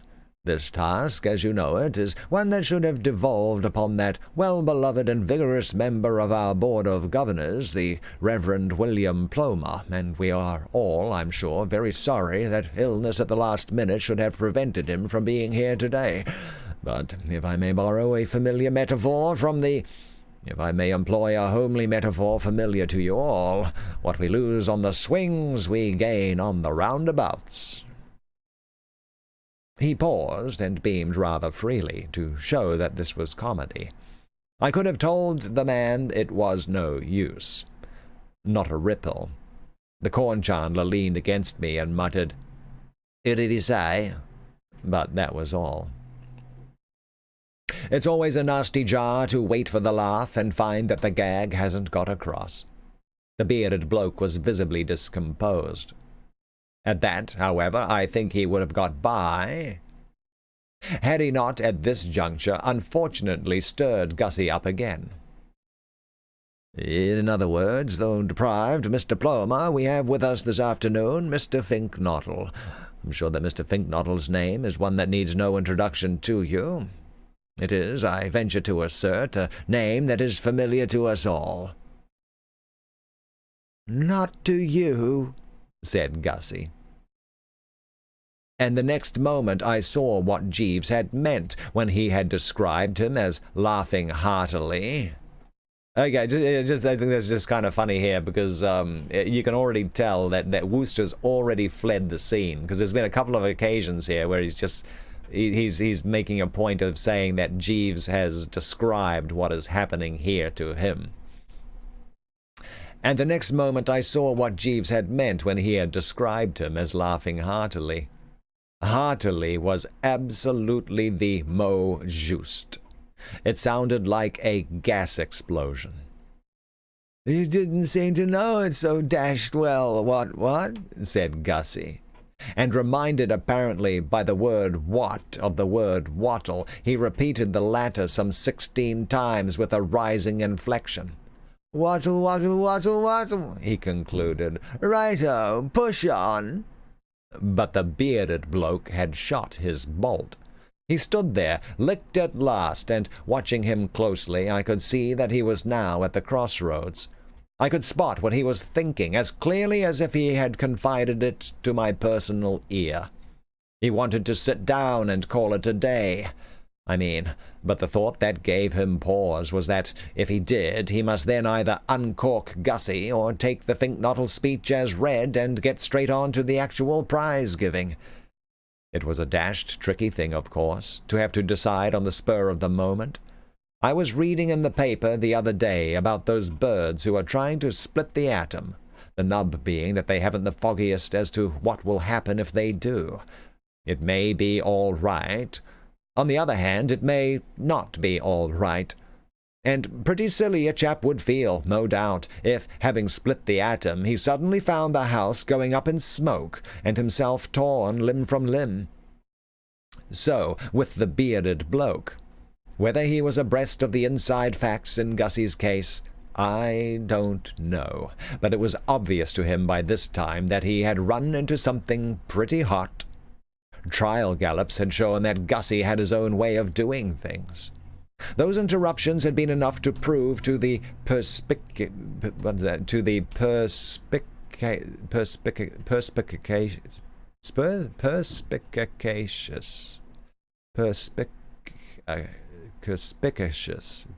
how do you? But I'm going to look that one up. We did this one before. Pronounce. Perspicacious.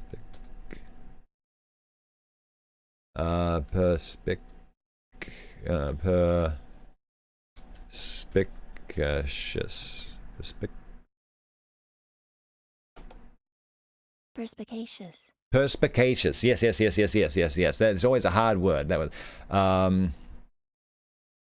perspicacious. Perspicacious. Got it. Backing up. See, educational stream right here. No one knew that. Perspicacious. Those interruptions have been enough to prove to the perspicacious that here, seated on the platform at the big binge of the season, was one who, if pushed forward to make a speech, might let himself go in a rather epoch-making manner. On the other hand, chain him up and put a green baize cloth over him, and where were you? The proceeding would be over about half an hour too soon. It was, as I say, a difficult problem to solve, and left to himself, I don't know what conclusion he would have come to. Personally, I think he would have played it safe. As it happened, however, the thing was taken out of his hands, for at this moment Gussie, having stretched his arms and yawned a bit, switched on that pebble-beached smile again and tacked down to the edge of the platform. "Speech," he said affably. He then stood with his thumbs in the armholes of his waistcoat, waiting for the applause to die down. It was some time before this happened, for he had got a very fine hand indeed. I suppose it wasn't often that the boys of Market Snodsbury Grammar School came across a man public-spirited enough to call their headmaster a silly ass, and they showed their appreciation in no uncertain manner. Gussie may have been 1 over the 8, but as far as the majority of those present were concerned, he was sitting on top of the world. "Boys," said Gussie, "I mean ladies and gentlemen and boys, I do not detain you long, but I suppose on this occasion to feel compelled to say a few auspicious words. Ladies and boys and gentlemen, we have all listened with interest to the remarks of our friend here who forgot to shave this morning. I don't know his name, but then he didn't know mine. Fitzwaddle. I mean, absolutely absurd, which kind of squares things up a bit. And we're all sorry that the Reverend whatever he was called should be dying of adenoids, but after all, here today, gone tomorrow, and all fresh flesh is as grass and whatnot, but that wasn't what I wanted to say. No, what I wanted to say was this, and I say it confidently without fear of contradiction. I say, in short, I am happy to be here on this auspicious occasion, and I take much pleasure in kindly awarding the prizes consisting of the handsome books you see laid out on that table. As Shakespeare says, there are sermons in books, stones in the running brooks, or rather the other way about, and there you have it in a nutshell." It went well, and I wasn't surprised. I couldn't follow some of it, but anybody could see that it was real ripe stuff, and I was amazed that even the course of treatment he had been taking could have rendered so normally tongue-tied a dumb brick as Gussie capable of it. It just shows, what any member of Parliament will tell you, that if you want real oratory, the preliminary noggin is essential. Unless pie-eyed, you cannot hope to grip. "Gentlemen," said Gussie, I mean ladies and gentlemen, of course, and boys, oh, what a beautiful world this is. A beautiful world, full of happiness on every side. Let me tell you a little story. You got 2 Irishmen, Pat and Mike, were walking along Broadway, and one says to the other, "Begorra, the race is not always to the swift." And the other replied, "Faith and begob, education is a drawing out, not a putting in." I must say, it seemed to me the rottenest story I have ever heard, and I was surprised that Jeeves should have considered it worthwhile shoving into a speech. However, when I taxed him with this later, he said that Gussie had altered the plot a good deal, and I dare say that accounts for it. At any rate, that was the cant, as Gussie told it, and when I say that it got a very fair laugh, you will understand what a popular favourite he had become with the multitude. There might be a bearded bloke or so on the platform, and a small section in the second row who were wishing the speaker would conclude his remarks and resume his seat. But the audience as a whole was for him solidly. There was applause, and a voice cried, "Hear, hear!" "Yes," said Gussie, "it's a beautiful world. The sky is blue, the birds are singing, optimism everywhere, and why not, boys and ladies and gentlemen? I'm happy, you're happy, we're all happy, even the meanest Irishman that walks along Broadway." As I say, there were two of them, Pat and Mike, one drawing out, the other putting in. "I should like you boys, taking the time from me, to give 3 cheers for this beautiful world, all together now." Presently the dust settled down, and the plaster stopped falling from the ceiling, and he went on. "People who say it isn't a beautiful world don't know what they're talking about. Driving here in the car today to award the kind prizes, I was reluctantly compelled to tick off my host on this very point. Old Tom Travers. You'll see him sitting there in the second row next to the large lady in beige." He pointed helpfully, and the 100 or so market Snodsburyans who craned their necks in the direction indicated were able to observe Uncle Tom blushing prettily. "I ticked him off properly, the poor fish. He expressed the opinion that the world was in a deplorable state. I said, 'Don't talk rot, old Tom Travers. I'm not accustomed to talk rot,' he said. 'Then for a beginner,' I said, 'you do it dashed well.' And I think you will admit, boys and ladies and gentlemen, that was telling him." The audience seemed to agree with him. The point went big. The voice that had said, "Hear, hear," said, "Hear, hear," again, and my corn chandler hammered the floor vigorously with a large-sized walking stick. "Well, boys," resumed Gussie, having shot his cuffs and smirked horribly, "this is the end of the summer term, and many of you no doubt are leaving the school, and I don't blame you, because there's a frost in here you could cut with a knife. You're going out into the great world. Soon many of you will be walking along Broadway, and what I want to impress upon you is that, however much you may suffer from adenoids, you must all use every effort to prevent yourself becoming pessimists and talking rot like old Tom Travers. There in the second row, the fellow with a face rather like a walnut. He paused to allow those wishing to do so to refresh themselves another look at Uncle Tom, and I found myself musing in some little perplexity. Long association with the members of the Drones has put me pretty well in touch with the various ways in which an overdose of the blushful Hippocrene can take the individual, but I had never seen anyone react quite as Gussie was doing.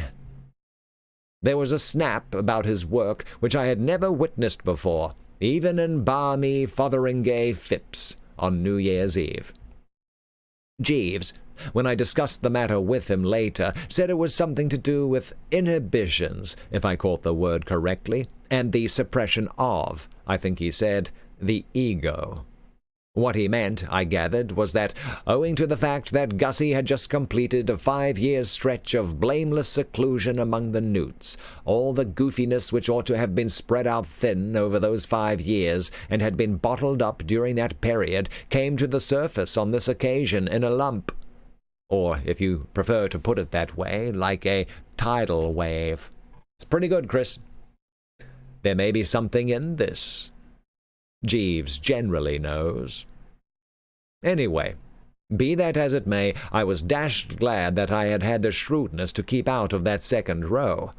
It might be unworthy of the prestige of a Wooster to squash in among the proletariat in the standing-room-only section, but at least I felt I was out of the danger zone. So thoroughly had Gussie got it up his nose by now that it seemed to me that had he sighted me, he might have become personal about even an old school friend. "If there's one thing in the world I can't stand," proceeded Gussie, "it's a pessimist. Be optimists, boys. You all know the difference between an optimist and a pessimist. An optimist is a man who, take the case of two Irishmen walking along Broadway. One's an optimist and one's a pessimist, just as one's name is Pat and the other one's Mike. Why, hello, Bertie, I didn't know you were here." Too late, I endeavored to go to earth behind the chandler, only to discover that there was no chandler there. Actually, I'm just going to look up exactly what a chandler is. A dealer in supplies and equipment for ships and boats. A dealer in household items such as oil, soap, paint, and groceries. A person who makes and sells candles. Oh, that's right. That's where I know that from. Yeah. Too late, I endeavored to go to earth behind the chandler, only to discover that there was no chandler there. Some appointment, suddenly remembered, possibly a promise to his wife that he would be home to tea, had caused him to ooze away while my attention was elsewhere, leaving me right out in the open. Between me and Gussie, who was now pointing in an offensive manner, there was nothing but a sea of interested faces looking up at me. "And now there," boomed Gussie, continuing to point, "is an instance of what I mean. Boys and ladies and gentlemen, take a good look at that object standing up there at the back. Morning coat, trousers is worn, quiet grey tie, carnation and buttonhole. You can't miss 'em. Bertie Wooster, that is, and as foul a pessimist as ever a bitter tiger. I tell you, I despise that man. And why do I despise him? Because, boys and ladies and gentlemen, he's a pessimist. His attitude is defeatist. When I told him I was going to address you this afternoon, he tried to dissuade me. And you know why he tried to dissuade me? Because he said my trousers were split up the back." The cheers that greeted this were the loudest yet. Anything about splitting trousers went straight to the simple hearts of the young scholars of Market Snodsbury Grammar School. Two in the row in front of me turned purple, and a small lad with freckles seated beside them asked me for my autograph. "Let me tell you a story about Bertie Wooster." A Wooster can stand a great deal, but he cannot stand having his name bandied in a public place. Picking my feet up softly, I was in the very process of executing a quiet sneak for the door, when I perceived that the bearded bloke had at last decided to apply the closure. Why he hadn't done so before is beyond me. Spellbound, I take it. And of course, when a chap is going like a breeze with the public, as Gussie had been, it's not so dashed easy to chip in. However, the prospect of hearing another of Gussie's anecdotes seemed to have done the trick. Rising rather as I had risen from my bench at the beginning of that painful scene, with Tuppy in the twilight, he made a leap for the table, snatched up a book, and came bearing down on the speaker.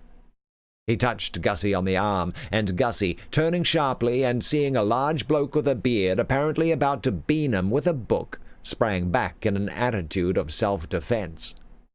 Perhaps as time's getting on, Mr. Finknottle, we had better—" "Oh, said Gutty, getting the trend. He relaxed. "The prizes, of course, yes. Right, might as well be shoving along with it. What's this one?" "Spelling and dictation, P.K. Purvis," announced the bearded bloke. "Spelling and dictation, P.K. Purvis," echoed Gussie, as if he were calling calls. "Forward, P.K. Purvis." Now that the whistle had been blown on his speech, it seemed to me that there was no longer any need for the strategic retreat which I had been planning. I had no wish to tear myself away unless I had to. I mean, I had told Jeeves that this binge would be fraught with interest, and it was fraught with interest.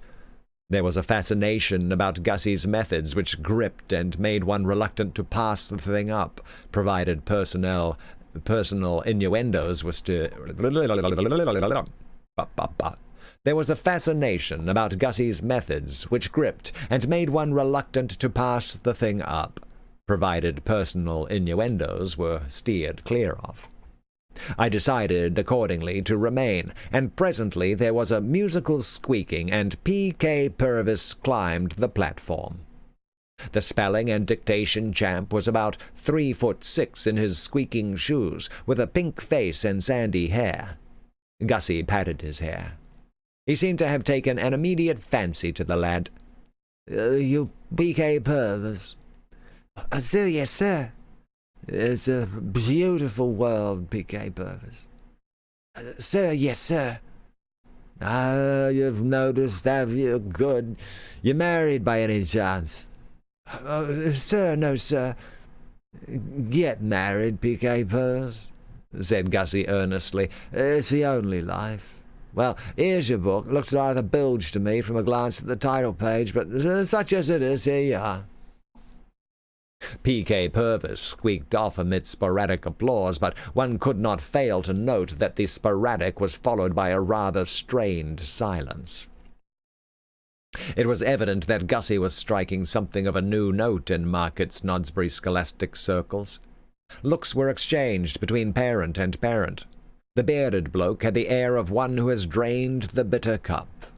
As for Dahlia, her demeanor now told only too clearly that her last doubts had been resolved, and her verdict was in. I saw her whisper to the Basset, who sat on her right, and the Basset nodded sadly, and looked like a fairy about to shed a tear, and another star to the Milky Way. Gussie, after the departure of P.K. Purvis, had fallen into a sort of daydream, and was standing with his mouth open and his hands in his pockets. Becoming abruptly aware that a fat kid in knickerbockers was at his elbow, he started violently. Hello, he said, visibly shaken. Who are you? This, said the bearded bloke, is R.V. Smethurst. What's he doing here? Asked Gussie suspiciously. You are presenting him with a drawing prize, Mr. Finknottle? This apparently struck Gussie as a reasonable explanation. His face cleared. Well, that's right, too, he said. Well, here it is, Cocky. You're off, he said, as the kid prepared to withdraw. Sir, yes, sir. Oh, wait, R.V. Smith, not so fast. Before you go, is the question I wish I could ask you. But the bearded bloke's aim now seemed to be to rush the ceremonies a bit. He hustled R.V. Smethurst off stage, rather like a chucker-out in a pub, regretfully ejecting an old and respected customer, and started paging G.G. Simmons. A moment later the latter was up and coming, and conceive my emotion when it was announced that the subject on which he had clicked was scripture knowledge. One of us, I mean to say. G.G. Simmons was an unpleasant, perky-looking stripling, mostly front teeth and spectacles, but I gave him a big hand. We scripture knowledge sharks stick together. Gussie, I was sorry to see, didn't like him. There was in his manner, as he regarded G.G. Simmons, none of the chumminess which had marked it during his interview with P.K. Purvis, or in a somewhat lesser degree with R.V. Smethurst. He was cold and distant. Well, G.G. Simmons. Sir, yes, sir. What do you mean, sir, yes, sir? Dash silly thing to say. So you won the scripture knowledge prize, have you? Sir, yes, sir. Yes, said Gussie. You look just the sort of little tick who would. And yet, he said, pausing and eyeing the child keenly, how are we to know that this has all been open and above board? Let me test you, G.G. Simmons. What was what's his name? The chap who begat Thingamy. Can you answer me that, Simmons? Sir, no, sir. Gussie turned to the bearded bloke. Fishy, he said. Very fishy. This boy appears to be totally lacking in scripture knowledge. The bearded bloke passed a hand across his forehead. I can assure you, Mr. Finknottle, that every care was taken to ensure a correct marking, and that Simmons outdistanced his competitors by a wide margin. Well, if you say so, said Gussie doubtfully. All right, Sir Simmons, take your prize. Sir, thank you, sir. But let me tell you that there's nothing to stick on the side about winning a prize for scripture knowledge. Bertie Wooster. I don't know when I've received a nastier shock. I had been going on the assumption that, now they had stopped him making his speech, Gussie's fangs had been drawn, as you might say. To duck my head down and resume my edging toward the door was, with me, the work of a moment. Bertie Wooster won scripture knowledge prize at a kids' school we were at together, and you know what he's like. But of course, Bertie frankly cheated. He succeeded in scrounging that scripture knowledge trophy over the heads of better men by means of some of the rawest and most brazen swindling methods ever witnessed, even at a school where such things were common. If that man's pockets, as he entered the examination room, were not stuffed to bursting point with lists of the kings of Judah— I heard no more. A moment later, I was out in God's air, fumbling with a fevered foot at the self-starter of the old car. The engine raced. The clutch slid into position. I tooted and drove off. My ganglions were still vibrating as I ran the car into the stables of Brinkley Court, and it was a much-shaken Bertram who tottered up to his room to change into something loose. Having donned flannels, I lay down on the bed for a bit, and I suppose I must have dozed off, for the next thing I remember is finding Jeeves at my side. I sat up. "My tea, Jeeves?" No, sir, it's nearly dinner time. The mists cleared away. I must have been asleep. Yes, sir. Nature taking its toll of the exhausted frame. Yes, sir. And enough to make it. Yes, sir. And now it's nearly dinner time, you say? All right. I am in no mood for dinner, but I suppose you had better lay out the clothes. It will not be necessary, sir. The company will not be dressing tonight. A cold collation has been set out in the dining room. Why's that? It was Mrs. Travis' wish that this should be done in order to minimize the work for the staff, who are attending a dance at Sir Percival Stretchley Budd's residence tonight. Oh, of course, yes, I remember. My cousin Angela told me. Tonight's the night, what? Are you going, Jeeves? No, sir. I'm not very fond of this form of entertainment in the rural districts, sir. I know what you mean. These country binges are all the same. A piano, one fiddle, and a floor like sandpaper. Is Anatole going? Angela hinted not. Miss Angela was correct, sir. Monsieur Anatole is in bed. Temperamental blighters, these Frenchmen. Yes, sir. There was a pause. Well, Jeeves, I said. It certainly was one of those afternoons, what? Yes, sir. I cannot recall one more packed with incident, and I left before the finish. Yes, sir. I observed your departure. You couldn't blame me for withdrawing. No, sir. Mr. Finknottle had undoubtedly become embarrassingly personal. Was there much more of it after I went? No, sir. The proceedings terminated very shortly. Mr. Finknottle's remarks with reference to Master G.G. Simmons brought about an early closure. But he had finished his remark about G.G. Simmons. Only temporarily, sir. He resumed them immediately after your departure. If you recollect, sir, he had already proclaimed himself suspicious of Master Simmons' bona fides, and he now proceeded to deliver a violent verbal attack upon the young gentleman, asserting that it was impossible for him to have won the Scripture Knowledge Prize without systematic cheating on an impressive scale. He went on so far as to suggest that Master Simmons was well known to the police. Golly, Jeeves. Yes, sir. The words did create a considerable sensation. The reaction of those present to this accusation I should describe as mixed.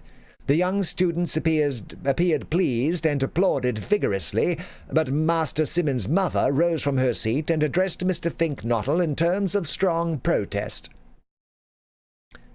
Did Gussie seem taken aback? Did he recede from his position? No, sir. He said that he could see it all now, and hinted at a guilty liaison between Master Simmons' mother and the headmaster, accusing the latter of having cooked the marks, as his expression was, in order to gain favour with the former. You don't mean that? Oh, yes, sir. Egad, Jeeves. And then? They sang the national anthem, sir. Surely not. Oh, yes, sir. At a moment like that? Yes, sir. Well, you were there, and you know, of course. But I should have thought the last thing Gussie and this woman would have done in the circus would have been to start singing duets. You misunderstand me, sir. It was the entire company who sang. The headmaster turned to the organist and said something to him in a low tone, upon which the latter began to play the national anthem, and the proceedings terminated. I see. About time, too. Oh, yes, sir. Mrs. Simmons' attitude had become unquestionably menacing. I pondered. What I had heard was, of course, of a nature to excite pity and terror, not to mention alarm and despondency, and it would be paltering with the truth to say that I was pleased about it. On the other hand, it was all over now, and it seemed to me that the thing to do was not to mourn over the past, but to fix the mind on the bright future. I mean to say, Gussie might have lowered the existing Worcestershire record for goofiness, and definitely forfeited all chance of becoming Market Snodsbury's favourite son. But you couldn't get away from the fact that he had proposed to Madeline Bassett, and you had to admit that she had accepted him. I put this to Jeeves. A frightful exhibition, I said, and one which will very possibly ring down history's pages. But we must not forget, Jeeves, that Gussie, though now doubtless looked upon in the neighbourhood as the world's worst freak, is all right otherwise. No, sir. I did not quite get this.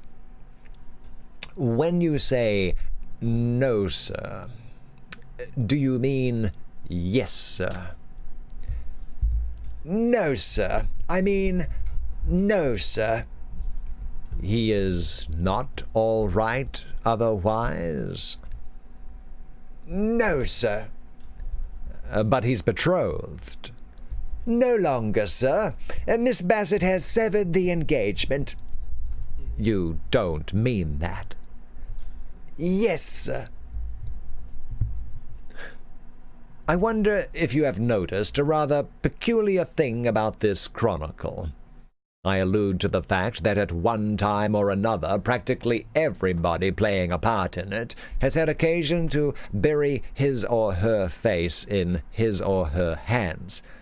I have participated in some pretty glutinous affairs in my time, but I think that never before or since have I been mixed up with such a solid body of brow clutches.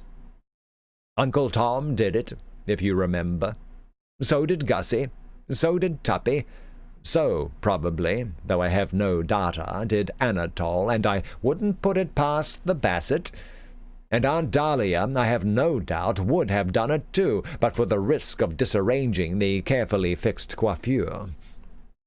Well, what I am trying to say is that at this juncture I did it myself.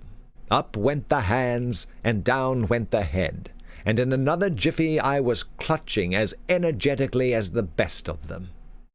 And it was while I was still massaging the coconut and wondering what the next move was, that something barged up against the door like the delivery of a ton of coals.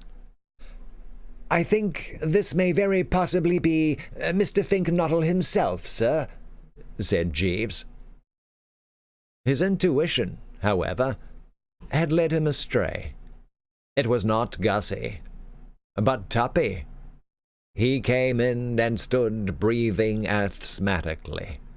It was plain that he was deeply stirred. And that is where we will leave Jeeves and Wooster. Jeeves and Wooster. Good gracious. Good gracious. All right. That was, it's just getting worse and worse.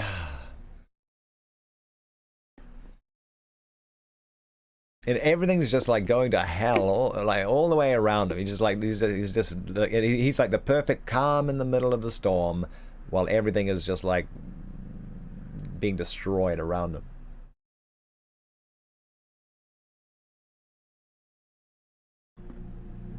Oh boy! Oh boy! Oh boy!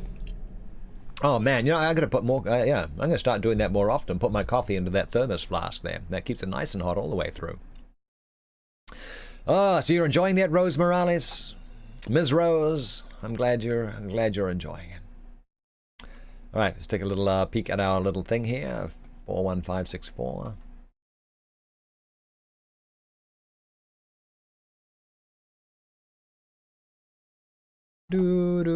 All right, where's our page? You are enjoying. Well, I'm glad to hear that. I'm glad to hear that. Almost time to wrap it up. Almost time. But tell you what, here's what we're going to do. We are going to... Just going to... no, wrong button. Library. Here's number 3.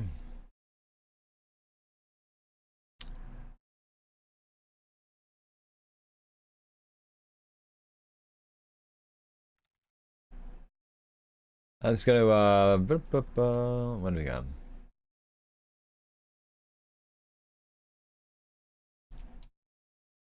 The Ballad of Blasphemous Bill. That was the second one sent in by Tillable Cat. I think,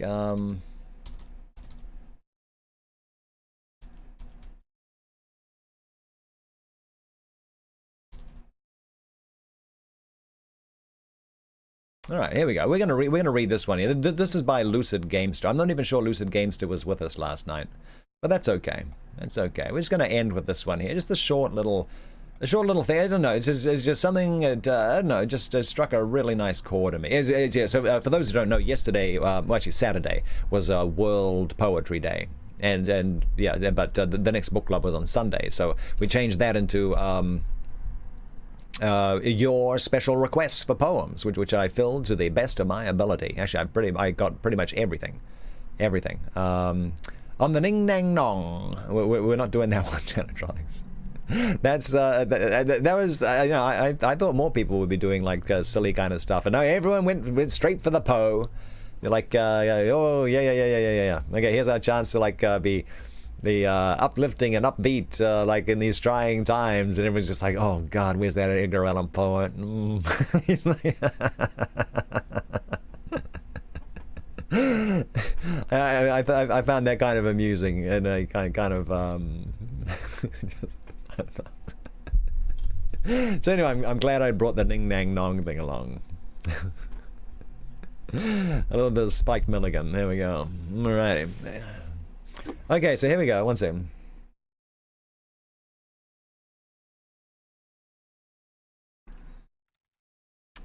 Emily Dickinson. Not familiar with Emily Dickinson. Maybe you know, we should put together like another collection of poems for another poem day. We should. Oh yeah, except this time I can actually have the rules down pat. Yeah, because I was asking people to list off stuff that they wanted, and then I went out and I had to track them all down, and they're like yeah. I mean, most everything was fine, but some stuff was, you know, like the lyrics to, you know, like songs and stuff like that. I'm like, come on. But yeah. I think next time, we should definitely start collecting poems for like a new poem day, or something like that. Or even just a handy book of your favorites to you know, just read a couple at the end of book club, maybe even, or something like that. Yeah, we'll start collecting them like that. Hey there, Spartan. What's going on? What is going on? When did I become a partner? Back in last May, maybe? Something like that. Something like that. Let's see. It's been a while, Mr. Spartan. Been a while. Shadowtronics says Mrs. Shadow is decorating for spring and Easter. Oh, there we go. Yeah. Maybe make some like 3D print some like little flat 3D print like print and paint up some like little Easter decorated kind of like Christmas tree things, you know, that you dangle maybe.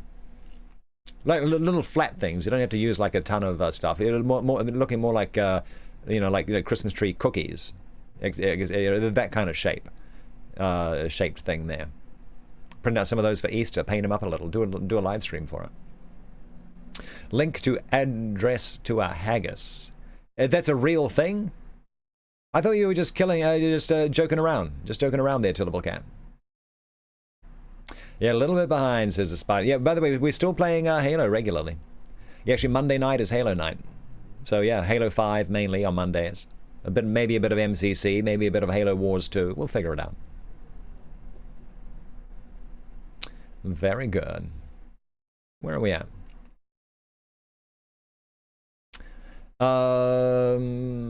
Yeah. So yeah, but yeah, actually, what we should do, we should start posting links to poems and stuff that you want to hear. I'll start collecting them all, throwing them in a big PDF, and that way we can have you know, just a bunch of your favorites to whip out at any time. Anyway. So, okay, you want to hear some Emily Dickinson? All right. Yeah. Well, yeah. I'm always happy to read what you're interested in hearing, and two, finding all these new things for myself, because I don't know anything about Emily Dickinson really. I mean, I know who she is, but I don't know anything about her or what she wrote. I'm not familiar with her stuff. Oh yeah, and we've got to get the finger snaps going. It's traditionally read on Burns Night, but okay, I'm not sure what Burns Night is either, so we might have to do a little research into that. Oh, did my FTL just kick off? Oh no, it says it's still going. Don't know whether I believe it or not. All right, let's see. Yeah, so we're ending on... Here we go. I do need to end the stream. It's 12:15. Okay, yeah. We're getting to the end of it. First of all, I just wanted to thank you all. We still got something coming up. Just wanted to thank you all for spending time with us here. We've still got one piece to go. Yeah, don't forget, if you are enjoying this, well, there we go. We got our credits going. But you guys are in a race to do the credits. Good, great. All right, it's okay. I'm still reading a little bit after we're done with these, but that's okay. We'll get these. There we go. Look at Rose dominating the chat. Look at that. Halo Collector in here. Yeah. He's always got some good, interesting info. Chris Alberti, always good to see him. Chillable Cat. Yapping up as well. Ordained Pit. Blitzberg. DC. Oh, D Cloud. I missed someone there. Executive Milk. Yes. Look at that. Oh, I need to remove Restreambot from the list of mods. Yeah. Oh, look at them. Oh, lady. Wow, they're throwing down some sparkages. I like that. I do. And them stickers, those custom stickers, top of the list. I like seeing that. Very nice. What's that first little sticker there? The emoji, rather. I'm not sure what that is. Don't know. We got a couple of new follows from Mr. Bongwater and a grueling cougar. Yeah, okay, right. I remember Bongwater saying hello. I think grueling cougar just threw a follow and was kind of doing the lurky lurk thing, which is fine. Yeah, here we go. Okay, but yeah, okay. So I need to finish my little thing here. Then we're going to end on a little poem, that If by Rudyard Kipling. So yeah, anyway, yeah. I mean, if you are enjoying the stream, don't forget to let your friends know about it. Let them know on Mixer. Sorry, not on. Oh yeah, well yeah, let them know on Mixer too. Yeah, but that's the link to the stream. If you want to share it with your friends on Facebook, with your friends on Twitter, with your friends on Instagram, or whatever social media thing you do. If you do the old-fashioned thing there and send people emails still, yeah, and let them know, hey, I know this guy who reads a lot of books, and it's kind of just a cool way to just have something going on in the background. Come take a listen over on Mixer. And Yeah. So, so if you could do that, that would be fantastic. Let's see. We'll be back later tonight with Halo. Like I said, a Halo night, which is what is that? Halo night. Yeah, I think Halo 5, maybe some MCC, maybe some Halo Wars 2. Mainly Halo 5, though. We'll have a good time with that. Tomorrow we'll continue with Batman in the evening, of course. We'll be back tomorrow, 10 a.m. Pacific, 1 p.m. Eastern, with more Jeeves and Wooster. Hopefully they can get it all sorted out, because they're in a great deal of trouble right now. And there we go. There we go. We're going to have a great, awesome day. We're going to figure out how to make our world a better place. And, yeah. So here we go. This is what we're ending with. If by Rudyard Kipling. If. Requested by Lucid Gamester. If you can keep your head when all about you are losing theirs and blaming it on you. If you can trust yourself when all men doubt you, but make allowance for their doubting too. If you can wait and not be tired by waiting, or being lied about, don't deal in lies, or being hated, don't give way to hating, and yet don't look too good nor talk too wise. If you can dream and not make dreams your master, if you can think and not make thoughts your aim, if you can meet with triumph and disaster and treat those two impostors just the same, if you can bear to hear the truth you've spoken, twisted by knaves to make a trap for fools, or watch the things you gave your life to broken, and stoop and build 'em up with worn-out tools, if you can make one heap of all your winnings, and risk it on one turn of pitch and toss, and lose, and start again at your beginnings, and never breathe a word about your loss, if you can force your heart and nerve and sinew to serve your turn long after they are gone, and so hold on when there is nothing in you except the will which says to them, hold on. If you can talk with crowds and keep your virtue, or walk with kings nor lose the common touch, if neither foes nor loving friends can hurt you, if all men count with you, but none too much, if you can fill the unforgiving minute with 60 seconds worth of distance run, yours is the earth and everything that's in it. And, which is more, you'll be a man, my son. And with that, have a great day, everyone. Oh, I forgot to bring up a creative stream. I'm going to find a creative stream to pass you on to. Anyway, hope you enjoyed that. That was requested for yesterday. We read it yesterday, and I just it was just really, really good. It was just really nice, really great. Anyway, so here we go. Mr. Galen. Mr. Galen's up. And let's see. Oh, he's in a co-stream. He's in a co-stream with Mr. Jer Henning, no less. So let's do it. Let's get in there. Let's give both these guys a we'll say hi to both of these peeps. Very nice, very nice. Gonna throw it into let's see. Oh, they got both of them. Here's Mr. Well, we're gonna put it in Mr. Henning's channel officially. But they're in a stream, so stream together. So here we go. We're going to take it over there. Some of the most awesome people here on Mixer. Love them both. We'll see you all tomorrow for Book Club, 10 a.m. Pacific. Thank you once again, Shadowtronics, Lady Death. You are both just wonderful. And goodbye YouTube, goodbye Twitch. We'll see you tomorrow, 10 a.m. Pacific, 1 p.m. Eastern. We'll be continuing Book Club, a restream over there just for the next couple of weeks. But come find us here on Mixer. We know how to have a good time here. And have a great night. Tillabucat, Rose, thank you. And let's see, was anyone else? I think a lot of people. Oh, Oregon, come play Halo with us tonight, man. Yeah. Very good. And catch you later, Spartan. I think that's the most recent active people here. Everyone else is lurky lurk. That's fine. We'll see you all tomorrow.